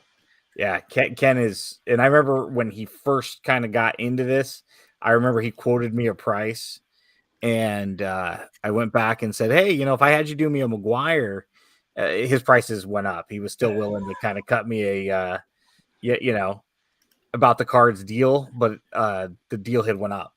It was the same percentage off, but he's like, also there's a 6-month wait. And I'm like, yeah, Ken, my man. He puts me to shame. I don't know. He's like a mutant or something. The amount of work that he churns out, I just don't see how it's possible. I mean, I wish I had episode 83. Well, he uses markers, right? You got to wait for the paint to dry. Well, I mean, my paint dries pretty instantly, but he uses all sorts of stuff. I mean, his stuff is great. It's amazing. Yeah. I mean, does it go through your mind like, if I put this in the microwave for 10 seconds to help dry the paint, I can kick out more, kick Ken's butt? In fact, looking at Ken's work, Mayumi's work, I mean, I start doubting myself. Like, why am I painting? Why don't I get some markers and some pencils? Apparently, it's a lot easier to do this, and it's looking pretty good. I remember you said something to me on the I can't remember if it's on the first podcast you're on, or if something private, and you're like, I can teach you how to paint. I'm sitting with my kids at Denny's a while back, and I drew them just like a head with some eyes and stuff, and I look at it, and I remember what you said to me, that you can teach me, and I look at him like, that Jared Kelley's full of shit, man. Yeah. There's no way. Your waitress thought it was a call for help and had to like, dial the paramedics. Your 4-year-old did such a good job. And I'm like, yes, he did. Yes, I did. I could appreciate art, but I cannot, like, I don't see the shadows and, Yeah. the angles and I can't draw a proportions straight or anything line like that. But like, I can with tell a when they're ruler. wrong. I just can't, And couldn't do it myself. I really do believe anyone could do art beyond what they think they're capable of doing. It's just a way that you see things. It's not really has anything to do with like imagination. A lot of art is just how you visually see, how you interpret what you see. So I think there's things we could do to improve it. But Ken's stuff is phenomenal. I mean, all Mayumi, Ken, Josh Trout. I mean, we got some artists out there that are just producing so much work, and it's always good. No, I love it. Let's we do have a couple topics I want to get to. Throwback Thursday. Before we move on, can I touch on the prints, the living prints? Yes. So they changed them up for Star Wars this week, and now they look like the cards instead of having the white borders like the baseball did and the original Star Wars did. So I think there were some kind of legal issues with the prints, and that's why they had to stop them, because they usually do them in runs of 100, 5 at a time. Mm-hmm. And then when they get to the next 100 cards, they'll go back and do the prints. But they stopped it like mid-run, in like the 130s or something like that. And they just restarted it up this week, but now the prints look like the cards. They have the blue background with the stars. Interesting. And I did want to point out to Steph that the Kirilov comes out next week. Gotcha. Okay. I need to know when the Starling Marte and Dave Stewart come out, because the Marte may be the best card in this entire set. Through 500. Dodgers legend Dave Stewart. Well, Ben, aside I would Manning. probably agree with you, Ben. That I have that one on the wall, and I still find myself staring at the reflections on his glasses. The detail in it was just, to use the word ridiculous in as best of a sense as you can. It was just like, what? and I get it's an A's card, so obviously I'm biased, but it's not like he was a long-time Oakland A for years and years. Guy spent 2 months there. So it's not like I was endeared to him, and but it's just. Listen, I really feel like as an artist, I'm just a glorified printer. I'm if I have a good photograph that a photographer has supplied Topps with, my life is much easier. And the photographers that Topps gets, or that they use for these pictures for the living set, they're phenomenal. I mean, some of these photographs are they're amazing. I mean, and then some of them are a little derpy. I try not to talk bad about it, but then people are saying like it's a terrible looking card. I'm like, well, to be fair, the art is really good. The guy just looks like that. Well, see, there's that too. I mean, you can only go based off of your artwork's only as good as the source material, right? I mean, I remember I think the Raphael Devers got a lot of flack because he's got a derpy look on his face, and it was kind of early in the run. But I pulled up the source photo, and I'm sorry, that's just what he looks like, in that moment in time. It is an accurate representation of that source photo. Topps could do a Ron Burgundy trick to me and then send me like the Jonathan India where they Photoshop the neck real long, knowing I'll just paint what they give me. There was Ryan Reynolds' first TV show, Two Guys, a Girl in a Pizza Place. There's an episode where he was quoting or talking like Christopher Walken the whole episode. And his buddy is like, dude, that's a terrible Christopher Walken. He goes, I'm not mimicking Christopher Walken. It's our buddy Jeff. He goes, Jeff's Christopher Walken is horrible. My imitation of Jeff's is spot on. And so kind of one of those things, right? The artwork is great. It's either the source material or just the guy's got a boofy face. I had never seen that Devers card. That I didn't realize it was like that. Poor Mayumi. She has to work with what she gets. That's what you can do. So I'm going to go through and I'm going to pick out the next 10 Cubs cards I want. I'm going to find the best source photos. I'm going to forward them to you. You can forward them to your contact. That's right. And anything in Getty Images, find your pictures there, because I'm pretty sure that's Topps they have a free reign to choose from anything. That's Yeah, I usually, I do just as many stats for my Cubs collection as I do for the living set, probably even more. And finding source photos for what they use on just their regular cards is something I enjoy looking for, seeing when the cards were, when the pictures were taken, where, and well, doing not that just kind for of you, research. Matt, but for any collector. If there's somebody you really want to see in the living set, reach out to me on Twitter, Instagram, Facebook. Let me know who it is, because I do send that to my guys at Tops, and they have a lot of decisions they have to make, but they do accept those suggestions, and sometimes I see them come to fruition. So I definitely think Ben brought up earlier that there's probably about 3 players per team per year is, what it should be. And it would be great if they could figure out a way to do, a legend, a rookie, a veteran, and then for those last 10, make those the guys that change teams. Because now that we're in the 5th year, I do expect guys that have changed teams to show up more often, and it has been a little bit more frequent lately. And I'm okay with it. I know a lot of other people aren't, but it is what it is. Yeah. I'm just excited every Wednesday morning. Yeah. And then tomorrow morning, we got Throwback Thursday. Set 2. Well, set 14, the second iteration of 55 Tops came out last week. Card 40, Garrett Cole, 41, Bo Bichette with a short print, and 42, Greg Maddux. We're just going to blow through the new releases this week. So if you're interested in something, you go take a look at the sell sheet. Coming out today was 21-22 Panini Contenders Basketball, 2021 Panini Encased Football, 2020/21 Upper Deck Ultimate Collection Hockey, and then coming out Friday, April 15th, 2022 Panini Donruss Racing, and 21-22 Tops UEFA Champion League Soccer. UEFA. Is that how you pronounce it? Sure. Okay, we'll go with that. What's brewing next week? Panini Mosaic Road to FIFA World Cup Soccer, Panini Phoenix Football, Tops Archives Signature Series, or Tops Ass. 2021 Tops Big League Baseball. We'll see if that holds on April 20th, and we'll talk about that here in just a moment as well. And then Bowman University Football, whatever that is, and Panini Prism Collegiate Draft Picks Baseball. So, Hobby Talk.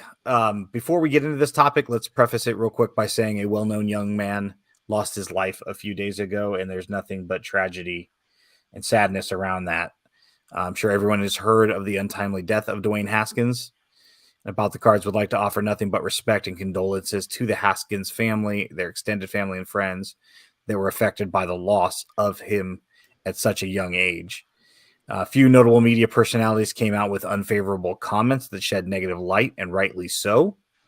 They got a lot of negative, feedback and backlash. It brings up the age-old hobby question of ethics versus business when it comes to someone's passing, albeit in a tragedy like with Haskins, or of natural passing due to age with older athletes and celebrities. Obviously, sellers want to capitalize on the small window of interest in order to add sales, but at what cost? Your integrity? Fast Break Cards tweeted out, "List your Dwayne Haskins cards now." Hours after the announcement of his passing, he has since deleted the tweet after facing a large backlash on both Twitter and Discord. We've talked about this with other, athletes that have gotten themselves into trouble, legal trouble, caused the death of other individuals, as well as, when people pass away. People are quick to go onto eBay and whatnot and try to list at inflated prices just to capitalize. We saw horribly with Kobe Bryant. Everybody and their brother were canceling orders. Obviously, most sellers have this kind of stuff listed. I'm sure there were plenty of Dwayne Haskins listings on eBay. Sure. Time of his passing. But then the question is, what's the onslaught of new ones, and how many people are adjusting their prices, trying to make a little bit more money on that? So what are your guys' thoughts on people capitalizing or attempting to capitalize on the unfortunate events of something like this? So, as you alluded to, it's extremely unfortunate. I personally don't have anything wrong with a seller trying to list things now because when is anyone else going to want to go back and pick these up? However, do it respectfully. You don't have to blast that he's deceased, Exactly. RIP, RIP. Yeah. We know it's in the news. If you want to have a giveaway, you can do it that way. I mean, I still have a Jose Fernandez for the Marlins auto from Diamond Kings. It's never leaving the collection. But I don't think there's anything wrong with holding off on those either. Let's just be respectful while you're trying to offload it, if you will. Yeah, Yeah. I think it falls on buyers almost as much. I mean, I know Ben likes to say if you didn't want it yesterday, you don't want it today. And it's probably the worst time to buy, because you have the people that are trying to take advantage. But yeah, I wouldn't list anything. If I had something listed, I probably wouldn't take it down, but I'm not putting RIP in the headline or updating it, or if it was $10 yesterday, it's $10 today for me. Once it's gone, and then I don't have to worry about it. Don't think about it. I think that's fair. No, and if you're going to list, I mean, I get it from a business aspect. You're going to try to capitalize on making a few dollars on a limited market that has a artificial interest or a very limited interest, a small window. Do it. If that's what you want to do, do it. But don't go on Twitter and Instagram and post stupid things like, hey, list your cards now. I mean, that's just disrespectful and asinine. And he got a lot of backlash. And again, Is that right, me? No. it wasn't this time, no. There was an interesting perspective, though, Steph, if you want to get that up. Jared. I was just gonna say, I'm like Steph. I think I wouldn't say people should or shouldn't do whatever they're about to do. It's sadly there's going to be people out there that want the cards only because of the news. They want it now because they've read the news of his passing, and there's people out there that are going to double their prices or jack them up as far as they can on things they already intended to sell for a price. But if it was me and I had something of his that I thought because of the news may be more valuable, I don't think I could bring myself to list it for sale. It's one of those things. I'm the type of person, if I saw an athlete in public and I knew they looked like they were pressed for time, even though it's a once in a lifetime thing. Let's say it's my favorite athlete of all time. I still don't think I would bug them to get that autograph, because if I could tell it just wasn't a good time for him, I think I'd be more considerate than I would be taking advantage of the opportunity. But people are only raising the prices because someone's willing to pay for it. If people weren't going to buy these cards, then there would be no one trying to take advantage of the news cycle. But this here that Steph has up on the screen was a tweet where a collector kind of has this ethical question with himself and threw it out there, and it has an interesting spin at the end. So Steph, if you want to read through that. I do. But first, a interjection from Hobby Icon, Cardboard Icons, who tagged you to say, we need Roger Clemens and Topps Livingston.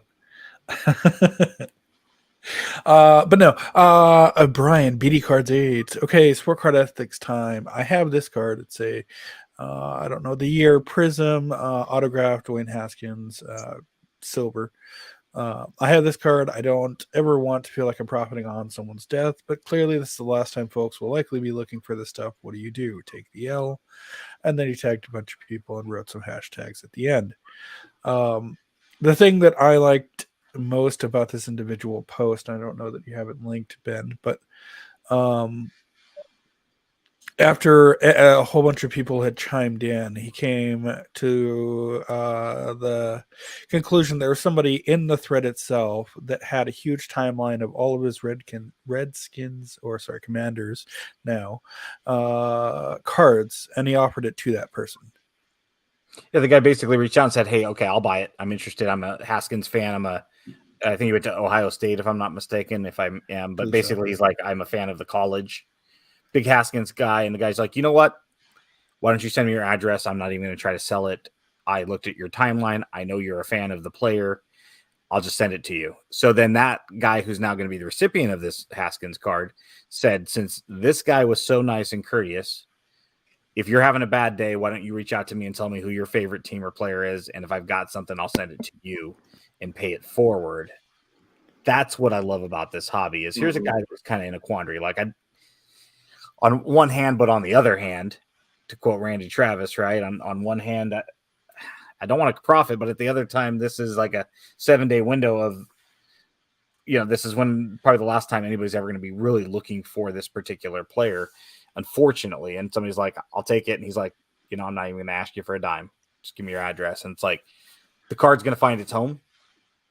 And then in turn, that collector is going to pay it forward and perhaps give something to somebody else. And it's like, that's where this hobby should be at more often than not. Not, hey, I'm going to try to make $18 off of this auto. So, I know everybody collects differently. And like personally, for me, an autograph is like a remembrance of a time that I met that celebrity or, athlete or whatever. So I would rather have like an in-person autograph than a certified autograph.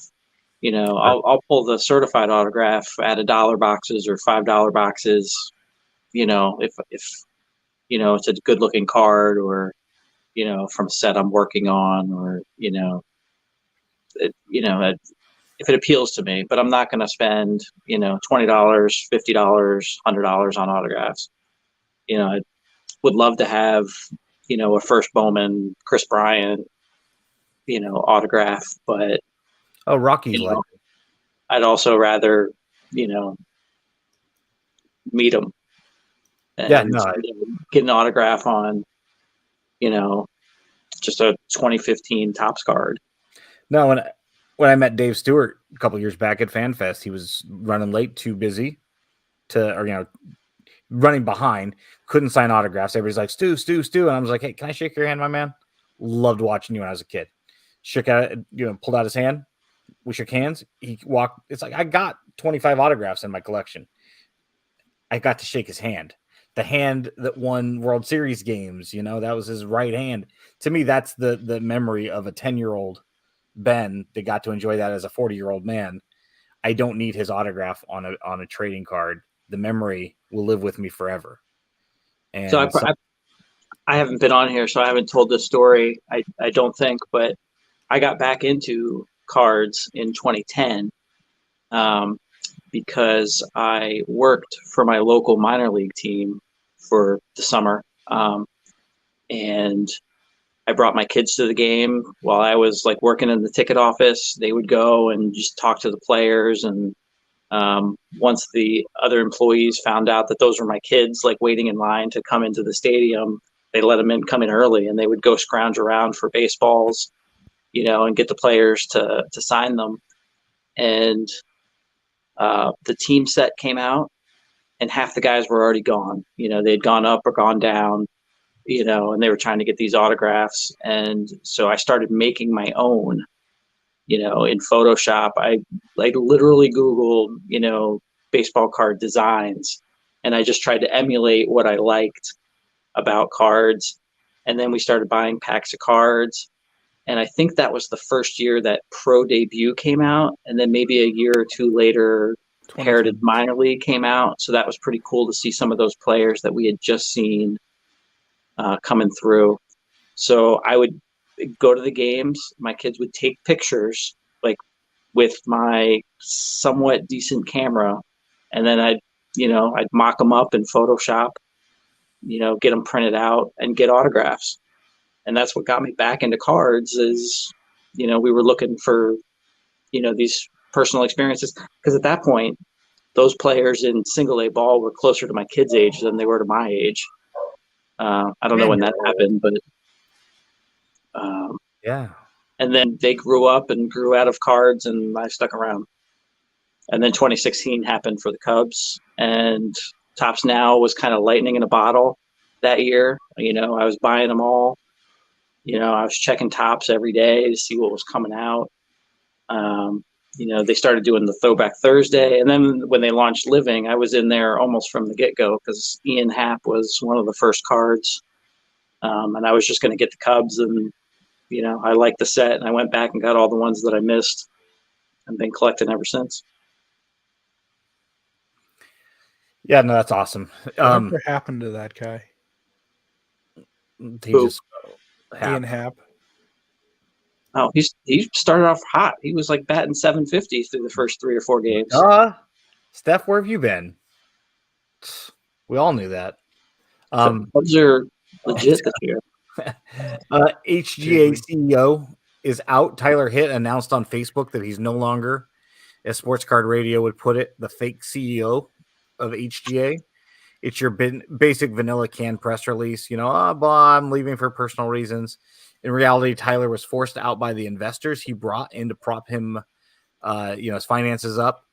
From reports I've seen, multiple reports at that, HGA was underwater financially. They took on outside investors, and basically he was forced to resign because he was sinking the company. It's a typical story if true, so don't believe Tyler is sitting on a yacht somewhere watching his millions grow each month. He was underwater. We see this with equity firms all the time. Somebody comes in and basically, sorry, you're either a detriment to the company or you dilute your shares so much that it's no longer your company. And they basically put somebody in place. But they allow you to put a nice little Facebook message out to try to save some face. But I don't want to speculate on some of the other rumors about what was going on because I don't know, and they're unfounded. They're rumors. But a lot of people on Twitter are like, "Oh man, my man took his money and bounced." It's like he was able to put his chin up as he said words that were probably written for him, and he was able to walk away from debt. And it seemed like because I had followed him a little bit, a coworker as well. It seemed like he wasn't really handling the downturn the greatest, mentally, physically himself. That trust us, we get it. But when they brought on the new firm, I think that was his attempt to right the ship, and going to assume here maybe they didn't right the ship right. Yeah. So, hey, we'll see what HGA does moving forward. Keep our opinions on grading as a whole. Most of us are very vocal one way or the other. It's unfortunate that he has to walk away, especially if it's not of his own volition. But let's not pretend like he's a multimillionaire out of this whole deal. He probably walked away with nothing. Scammers are going to scam via big worms. Backyard breaks are back for a healthy helping of scamming seconds. This time, they apparently sold a one-of-one Tom Brady, but the post did not specify from what release. Backyard wants everyone to know that they are the biggest hobby-related account on Whatnot, according to themselves. They sold this one-of-one Brady. It apparently got lost in the mail. USPS says it was returned to sender, which was them. They claim they didn't get it. So, of course, they didn't, because these are upstanding human beings. They would not lie to our faces. I can't believe people support these clowns. I get it, like if you're going to follow them for the antics, but seriously, I mean, I didn't even realize when I put this on the show notes stuff that it was Backyard. I just put it in as another scammer, and then when I did like the research for it and realized it was them, I started giggling like a 6-year-old. The entire time. For those that the name doesn't sound familiar, these are the guys with the low numbered Trevor Lawrence, was it? Yeah, the gold. The gold Trevor Lawrence. That no, we were totally not going to give that away. Can't give that away. That's a good card, damn it. They wear like crop tops too. Y'all can have some packs of Donruss Panini Triple Score play from 2013. Triple play from 2013 was cool. They had the black eye patch that if you put it on your eyes, put it on my daughter, and she pulled it off and like skin came off, and she's like, "Dad," and I'm like, "Yeah, this product's not very good." So yeah, they had the Trevor Lawrence scandal. Now they've got apparently a 1-of-1 Tom Brady. So Thanks, Tops. Unfortunately, About the Cards won't be around to report their next one, which, well, I don't know. Still Maybe 2 more next weeks. week. Still 2 more weeks. Speaking of scammers, it was only a matter of time. 2000. This one came by Yo Yaffe. I think is how you pronounce it, or Yo Jaffe. 2011 Topps update trout got popped as not authentic via eBay's authentication program. And who was the seller? Any guesses, guys? eBay seller? That was Probstein, right? It was Probstein. But it also like came across as not as described or unable to authenticate, right? Wasn't that the wording? So yeah, the item that you ordered didn't pass inspection. We started return and are processing your refund. Our authentication partner received your item from the seller, but unfortunately it didn't pass inspection. This happened when the item doesn't match the listing description or they are not able to confirm the authenticity of the item. Yeah, so I mean that could have been a dimple on the card that, didn't show up. Matthew, I'm just saying. perhaps Devil's advocate. possibly, but it's I've never dealt with Probstein, so it's all hearsay for me. And why would you? Why haven't you? That's why. But there's a lot of things we hear. A lot of people say it, and that's probably one of the reasons why I have not done business with them. But just in terms of like what that says, that doesn't mean that they're selling fakes. Among all their other transgressions. So to put a caveat and a disclaimer, you're right. Doesn't mean it, but take it for what you will. It was Probstein, and he got popped for a fake trout or didn't pass. Fake description or... I'm probably one of the most positive people, so I try to look at the bright side and You were a very good disclaimer for us on this one. Probably the point I would have argued, but I'll let you take the words out of my mouth. So this is the kind of crap, though, that eBay really needs to fix. It's a broken system. Their website sucks. I've gotten so many errors in the last couple of days.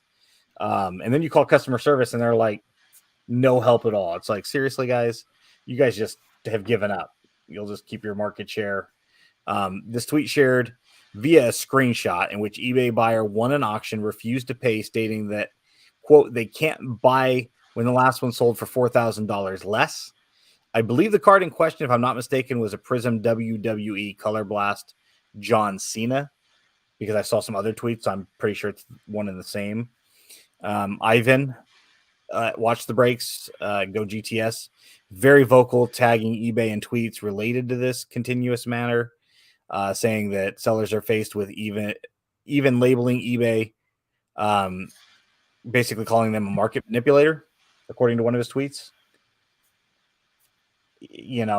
Again, market manipulation is a fine line. It's a non-regulated market. Market manipulation is you've got to be careful with that word, but technically, if you look at it more like market influence, it's not always illegal. It's just a dirty word. Technically, About the Cards could be market influencers. We come in here and we talk about Archive Signature Series being a bad product. People don't buy it as a result. We come on here and say, oh, the Matt Olson, Jared Kelley's Matt Olson was great, and people buy it. That they probably... Well, I mean, that's just objective. Maybe you get an extra 200 sales because we talked highly of it. We've influenced the market. It's not illegal, and it wasn't done with any malicious intent. It was just our opinion, and people are like, you know what? That is a good card. Let me buy one. I want one now. That's market influence. In this particular case, though, we know in eBay, people are going to use them as comps. Everybody looks at sold listings, and if these sold listings are not 100% accurate, even somebody today in a thread, this different guy, or no, excuse me, it was the same guy that posted this one. He asked eBay about this, and they're like, "Yeah, our metrics are all based on paid for listings." Good, I can pay Matt right now, and then Matt can cancel it, give me my money back. And guess what? Matt and I have falsely created a comp.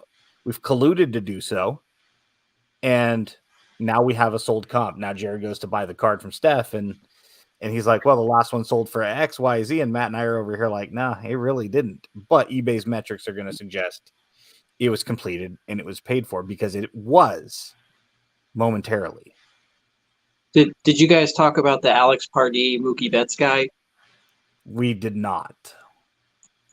You know what I'm talking about? The guy that's trying to buy those up to Just limit Stamp them out those. or something like that. He's turning like the thing into like a pog.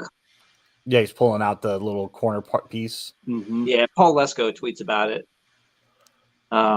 occasionally, like trying to figure out what's going on, and like it's definitely an interesting concept, but Well, and how much, you know, when I have a ridiculous amount of the 87 Topps McGuire, and we know that 1,000 copies of it in Ben's collection is a very small percentage of the actual print run. But when I go to one of you guys, that you guys have some, and you're like, oh, there was a guy in my Mark McGuire Facebook group that I'm an admin of, and he's like, I'm looking for $3 a piece for these. And I'm like, hey, good luck, my man. He's like, well, how much would you give me? And I'm like, I'd give you like 75 cents a piece for it if I'm buying a large amount of them from you. If I'm buying a smaller amount, maybe I'd go to like $1, but I can't pay $1 and a penny because they're just not worth it to me. Doesn't mean they're not worth it to somebody else, perhaps, but Ben cannot pay more than that. And that's where market suppression comes into it. It's not manipulation, but it's definitely influencing where I'm setting the market. And yeah, you see this stuff all the time that things aren't getting paid for. I'm sorry, but if the first auction sold for $6,000, the second one sells for $10,000, you can't say, well, the last one sold for $4,000 less. Yes, but this one sold for 10. And if it is the color blast, I think we determined that the print run was roughly 10 per card. So if one sold for 6,000, then there's only 9 left, which will either raise or decrease the value on the secondary market because you've taken one buyer out of that market. So there's. Do you remember when Topps tried to do the Topps Attacks, the baseball release? They had like a set, and then they were doing like 5-card boosters for the week. Yeah, and it was supposed to be like 100 cards or something like that, like 20 weeks, and they stopped it after like week 13. It was doing terribly. There was one week where I think they sold like 113 or 118. I have 20 of them. Yeah, I remember you telling me that. You're like, hey, I got you the Mania out of here. I'm like, all right, cool. And you're like, I'm going to have, because I think Soto, or there was another big name in that particular blaster or booster pack. And you're like, I've got a ton of the market because they just didn't sell any. Yeah. Well, and I need to dig those out and just list one. I think there was a twin in one of those weeks. It might have been Barrios. But see, this is where the misconception gets. Just because you have a significant portion of the market, say 20% of it, doesn't mean they're worth anything. It's like when people are this is rare. Okay, well, rare is a way you cook steak.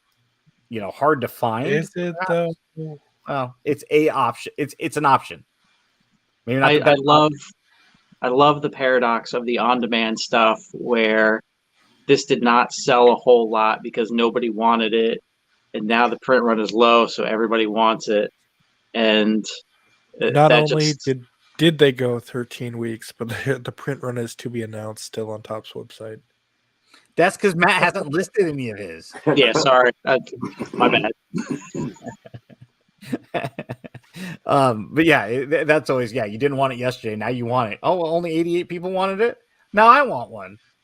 Well, you know what? Had you wanted one yesterday, the print run would have been 89. Yeah, I bought 20 of the first Seiya Suzuki Topps Now card, and that one, like the lowest you can get it for now, is like $25, $30. You know, granted, they're not in hand yet. Once they're in hand, usually the prices will drop a little bit. If I want one, I'll just call you and be like, "Hey, sell me one at $5, dude. I know how much you paid for these. And you just told me you got 20 of them." Well, that's what I just posted. Sorry, those back pages posted Bobby Witt Bowman Next, card from Eric. 2019. And I was like, I'm pretty sure I bought a 20 pack of that like 3 years ago. And sure enough, I dug them out, and 2 of them just sold for $200. And I'm like, I paid 80 for the bundle of 20. So Jared, if Matt wanted to sell all of his cards and buy all of your presidential cards at retail, he could probably do that for all 4 of us and still be a multimillionaire on all the stuff he's sitting on that he just doesn't list. Every time I talk to him, he's like, I got this and I got that and this 101 over here.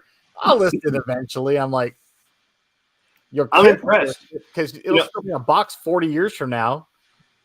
I'll pick up some of the Topps Now cards because I'll purchase some of my own living set cards so that I can sign some and offer that to collectors. About 25,000 Wander Francos. Yeah.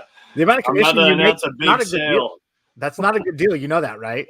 Inflating your numbers to get the commission. But honey, for every one I buy at $4, I was able to convince 6 relatives to mortgage their house to get that quantity. Next time, do like an odd number, so it's not, because it literally was 25,000. Yeah. There was like a 24,897. Listen, I don't want to think too hard about it. I'm very flattered that it has the print run that it has, but I don't want to think too hard about it because it definitely caught me off guard. That was a huge jump, and the fact that it was a round number, 25,000 exactly was. And it paid for your trip. I'm just saying, I wouldn't want to think about it too hard too after I spent that much to buy 25,000 of them. Well, they did the same thing with the first Bobby Witt and the Seiya Suzuki. Like if you took the initial print run that posted and you add in the bundle, it was like 500 higher than that. And it was the only one the only 2 from that day that got that 500 card bump. So yeah, I don't know. When you've shared the bundle numbers with me before, and when you're estimating what the print runs are going to be, it is almost always within a dozen, of the number you usually reach out to me and give me an estimate of what you think it's going to be. But that Franco was, I don't know where the 25,000 came from. It had to be Tampa Bay Rays. It had to be Topps for future archive signature. It was something legitimate that. Yeah. That's what I think. I started to say it earlier when we were asking for conspiracy theories, that I wouldn't be surprised if they show up in slabs on the Fanatics website, in a couple of weeks or months, because they do sell cards on the website. They have like some random Topps Now cards that are slabbed, like not graded, but just like slabbed in a kind of generic Fanatics. We've been asked about those in the past, whether we accept them for consignment. Or like, not yet. Maybe. Yeah. Could be in a Leaf product. Maybe Brian Gray's trying to show his financial power and flex, because every time I tell him that he probably has no money in the bank, he's like, I got money. So maybe that's what he did. Maybe he just went and bought a bunch of Wander Francos to prove to me that. But does he eat SpaghettiOs with meatballs? I mean, no, he eats Whataburger. Is he at that level? Are you buying like the 3 cheese Kraft macaroni and cheese, or are you still buying like the spirals from? I like the alphabet. How rich are you now? He's getting the 5 cheese frozen tortellinis. Oh my goodness! Oh wow! Oh my goodness! Up my game. He's drinking his Dr. Pepper with his pinky out now. Well, you don't just do that regularly. Well, I do. No more Dr. Thunder. I drink my Coke with peanuts in the can, with my pinky sticking out. I don't even know who you are anymore. You were so down to earth 2 months ago. Then Wander Franco hit you, and now, he hit you harder than Will Smith. Oh yeah. In fact, we just finished the paperwork. We changed our youngest son's name to Wander. I went ahead and just made that official. It's a pretty cool name, honestly. Yeah. And my dad even asked me the other day, he's like, when you said Wander Franco, he goes, I thought his name was Juan DeFranco. and then he saw it on TV. He's like, oh, it's Wander Franco. He goes, okay. That kid has no sense of direction, though. So people just assume we were just commenting on how he behaves. He just My 4-year-old trips over nothing. The other day we were at Denny's and he's walking to the exit and just dropped. And this old guy in the booth was like, "Boy, you tripped over nothing. There was nothing in front of you." And I looked at the guy and was like, he gets that from his mom. Like, hey, listen, I think our kids are fairly close in age, and I'm witnessing the same thing. There's moments where I wonder if I need to take them in to get like their brain scanned. Like, I'm pretty sure it's in that Alabama water. My was family I, was from was By I, the way, Arkansas. I'm using that as an excuse too. So yeah, maybe it's just a little kid thing. I mean, we like our water black down here. I think Wander's dad went to school with George Foreman because isn't his brother's name Wander Franco too? Is it really? I'm pretty sure it is. that George Foreman story is awesome. Why he named his kids that. That's ultimate classic. Because if your dad was George Foreman and he called you, you're not going to all of a sudden just come, because I don't want a butt whooping from dad. Not when his hands are that Goliath and he's a world champion boxer. Sorry. Yeah. Dad comes calling. I will. Yes, sir. You didn't do anything wrong. I know I didn't do anything wrong. I'm just gonna come anyway. So this one was funny to me. I've mentioned this on the show before. If I want to fire up some of the hobby, I can talk about investing. Some of the hobby, we can talk about the 85 versus 87 McGuire's. So many topics I can fire up a small segment of the hobby just by being, an arrogant a-hole. Okay.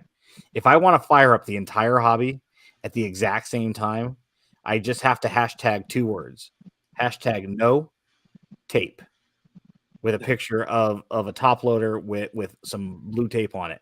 And people come out of the woodworks to explain how they've never had issues.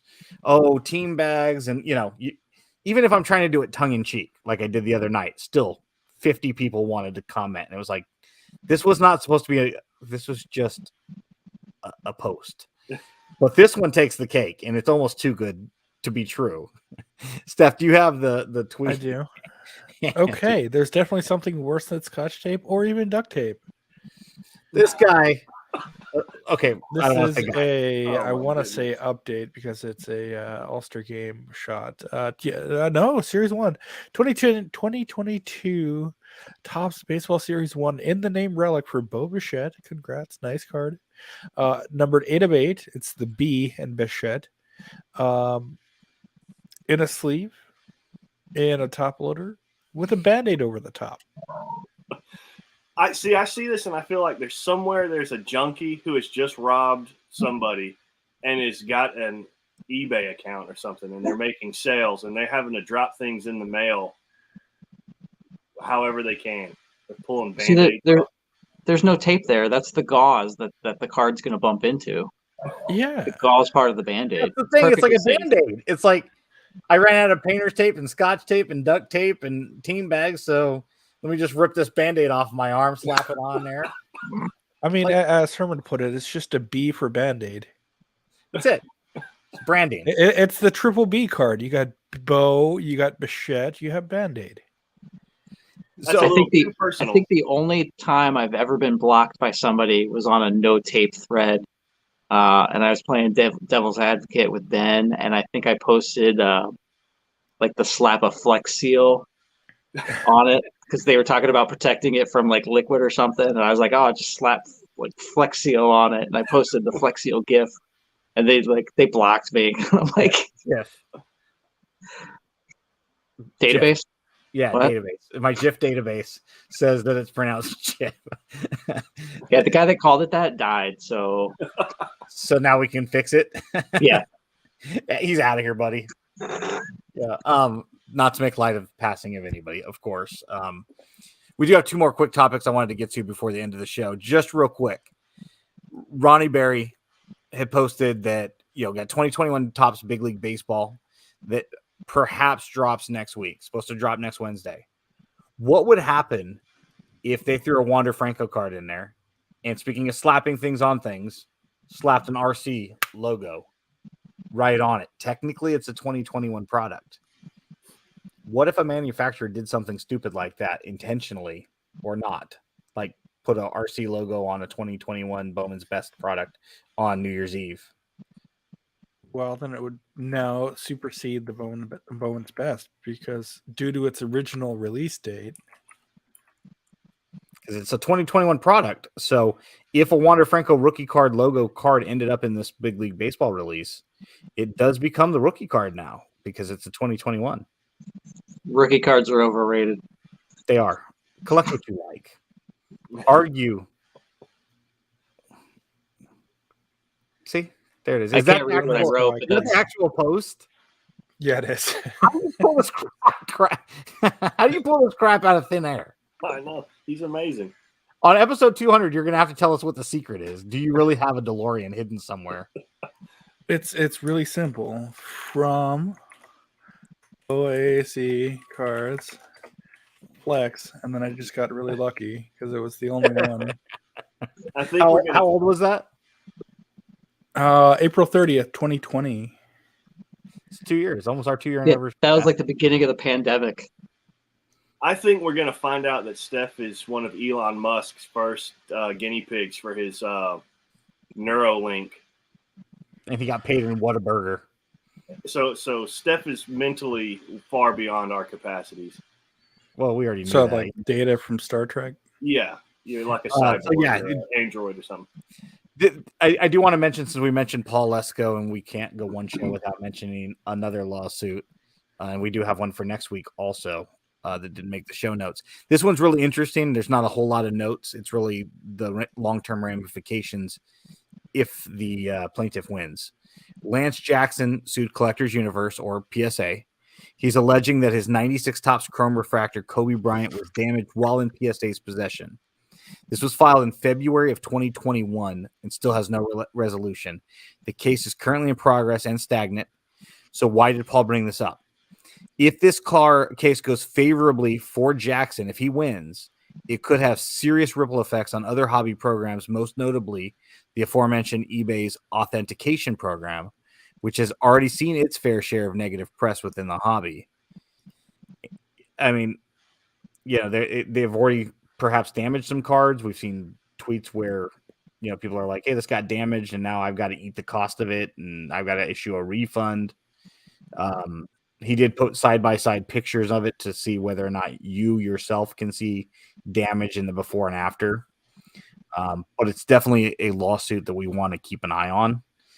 If Lance Jackson wins, it will have effects on eBay's either ending that program altogether, maybe, because they don't want the liability, or at least adjusting the policies to reflect whatever the outcome of this case is. So if he wins, does he become the CEO of HGA?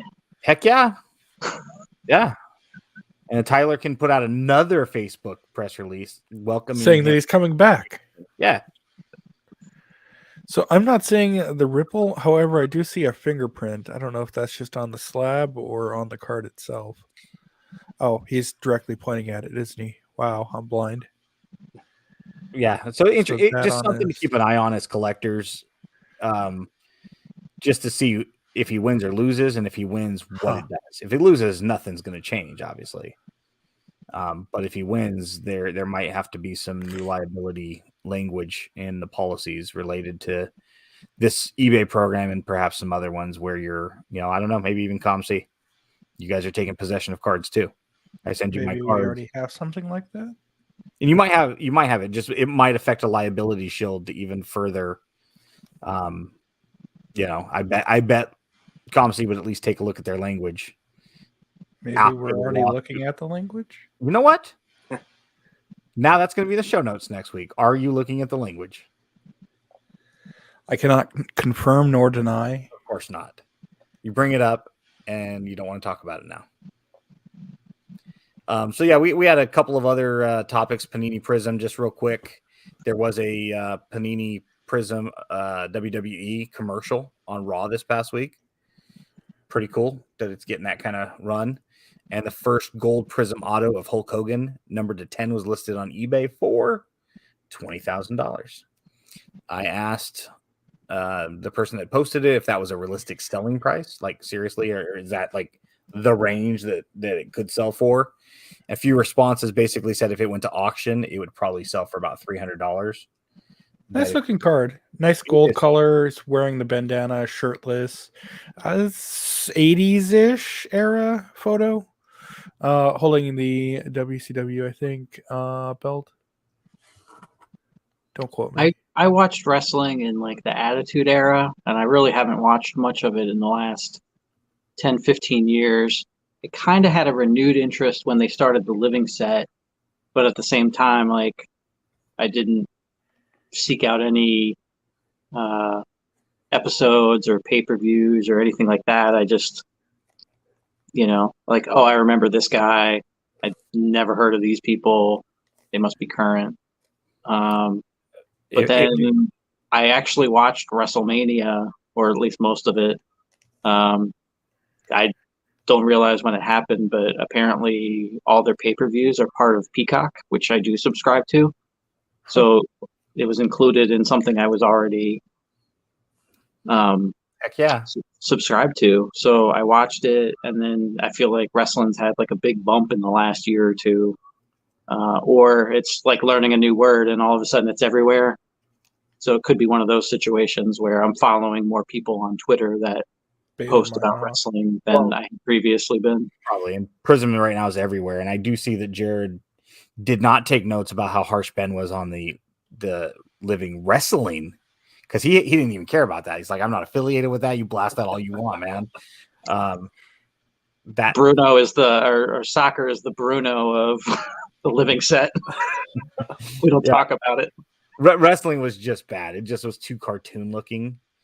Oh, I like the wrestling. I actually love Dan's work. I thought his set was. Did you guys phenomenal. Talk before the show just to troll me together like twins, like DeVito and Schwarzenegger? Like, hey, how do you know it wasn't all three of us? Listen, when Dan first started that, I reached out to him to see if he wanted to exchange, living set cards between artists, but I don't know if he was actually getting any at the time. So you're I just didn't want trying to push it. So for me initially, it was a little purple, but it like the artwork is good. It was just very purple tinted, but I liked it. I thought the not players, but the wrestler selections were fine. I mean, you can't have, Hulk Hogan every week. Listen, same as with baseball. I go back to what I said earlier. I think the winning strategy for these living sets is to get multiple artists, get two artists to work on these things. I'm sympathetic to Dan because I know how long it takes me to do one portrait. So the fact that any artist is trying to do two every week, plus live their life. I mean, like, I hardly have time to mow the grass. And I definitely think that they could have been paired up a little bit better. Some weeks were better than others where they would have like both members of a tag team, at the same time. And I think they did Macho Man and Miss Elizabeth at the same time, which I thought was a pretty good pairing. But I don't think they did Undertaker and Kane together, which would have made sense. It just it was just too cartoony for my personal preference. I know other people had similar opinions. Doesn't mean that my opinion's right. I'm not a collector, so I wasn't going to be. That's at 2:02:30. Someone clip that, please. Hey, everything's on the table now. God only knows what we're going to say. Listen, I've already told Dan. I hope Topps reaches out to him and brings that back. I feel bad that he had to stop so short into it, but I love. But again, it's not his artwork as much as perhaps it's the way that the direction was given to him. Like, we want it to look like this, and he's like, cool, I can fit it into that box. So he nailed what he was asked to do. Mm-hmm. For me, it would have been nicer if it looked more like living baseball. Yeah, where it was just a little bit more realistic looking. But the art itself, we knew that was the Undertaker. In the detail, he nailed the tattoos he has on his arm. I mean, he did a great job for what he was given. If it comes back, maybe it'll grow on you, kind of like I did. The more you see it, the more you like it. Yeah, one of the things about the MLB is it's mostly headshots from like the neck up, and a lot of the wrestling ones were half body, 3/4. Yeah, that's a good point. I mean, Dan has to put a lot more information into his artwork than I'm putting in. I just do the face. So Jared, earlier when you brought that up, you've seen Goonies, right? Oh yeah, of course. Okay. So when Chunk breaks the statue of David and breaks off Mom's favorite piece, and they're trying to glue it back on, she comes in there. She sees the potato chip mess, right? Yeah. And she's like, "What is that?" And he's like, "Oh shit, what?"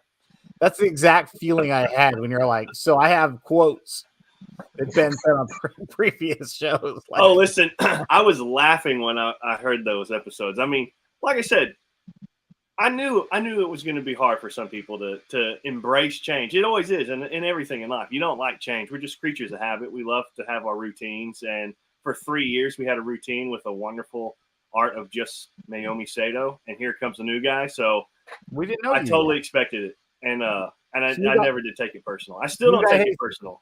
New guy hazing. That's all. I heard episode 201 is just going to be a roast of Ben. Speaking of episode 201, I was going to see if you guys, knowing 200 is when you're ending things, if you could take a page from Hollywood and consider having doing a multi-part finale. So maybe like 10 episodes. Your final episode is 10 parts. I'm in if Steph's in. So to your point, Matt, you know, to take a page out of Twitter's book, if you guys did an episode 201 to roast me, you know I would probably be blocked from that, right? You can't see this episode. That's the only way to properly roast you. Oh, I think we could have you until halfway through. We'll have you there. You'll just be muted. That's what. Yeah, we ought to have you there, but Steph would just keep you muted.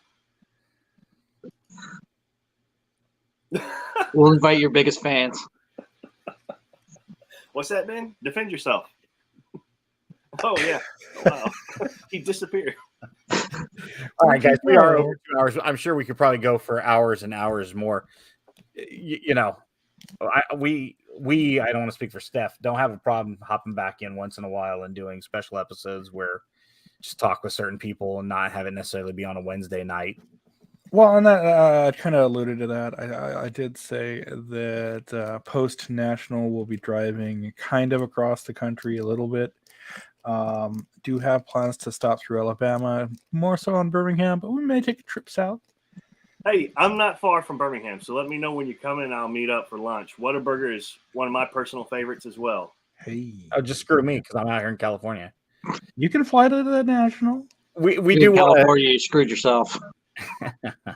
Thanks, Dad. Yeah, I do want maybe to have you, Jared, and a couple of other artists on in a future, maybe like a weekend episode where it's just like a special one-time thing where it's Steph and I, you, and maybe 3 other hobby artists, whether it's Ken Carl or whoever, and we can just talk about some of the different nuances.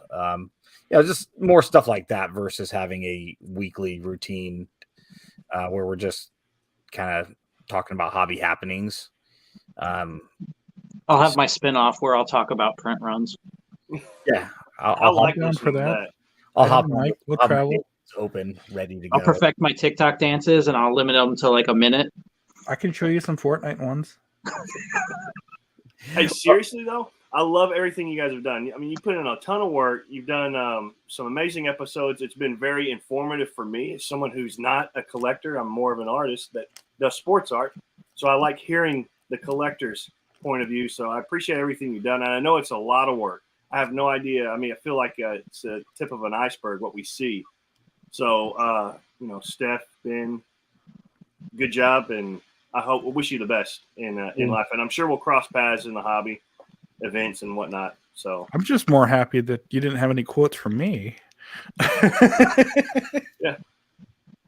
I'll save those for episode 201. We appreciate it, Jared. And honestly, like a band coming back together, there's always the opportunity of us doing bi-weekly episodes down the road with Shep. Just need to get rid of Yoko once a month. You had talked about doing something with Nick Wasika with like photographers, similar to what you were just saying with artists. Yeah. So those would be some good one-off episodes. Yeah, maybe we could talk with Shep and see if maybe we could just set aside one Saturday a month or one Wednesday night a month, perhaps, or something like that, and just do one episode, 12 a year kind of a thing, where it's not as big. Wednesday, 10 a.m. Central. Eastern time. And just to troll Uncle Rich, 8 hours of About the Cards. We're going to, instead of doing 4 2-hour episodes, we're going to do 1 8-hour episode in Rich's face. So where can we find you guys? Jared, website. Oh, just go to Jared Kelley. Kelley is Kelley. Go to jaredkelley.com. You can find links to Twitter, Facebook, Instagram, all from that website. Gotcha. And sometimes you post the Tops Living art that you've done. Like, Oh, yeah. If you visit my website, sometimes you might be able to see what's coming up ahead of time. That's how we knew it was Matt Olson this week. And I'm like, that son of a guy. Yeah. My best friend did this. We got matching tattoos. Now this. Matthew, after 197 episodes of saying, hey, you should come on sometime, where can we find you? I'm on Twitter at Cardboard Stats, and then for Cubs content, it's OAC Cards. Awesome. And then, of course, because it's not twice a Cub, it's once a Cub. Once a Cub. Once a Cub, always a Cub. That's right. And then you can always find me at our trading cards. You can find Steph at Junkwax Twins. You can follow us on Twitter and Instagram. We'll still be around in 2 weeks, just not Maybe. doing, who knows? Steph's going to block me at like 10:01. Or I guess it'll be 12:01 Central on whatever, 2 weeks from 27th. You're assuming that we're not going to have the show ended at that point. Please share your hobby stories. Great polls. Send your questions our way. Keep collecting. We will see you next week. Did want to say that we will see you guys next week. We'll see you next week.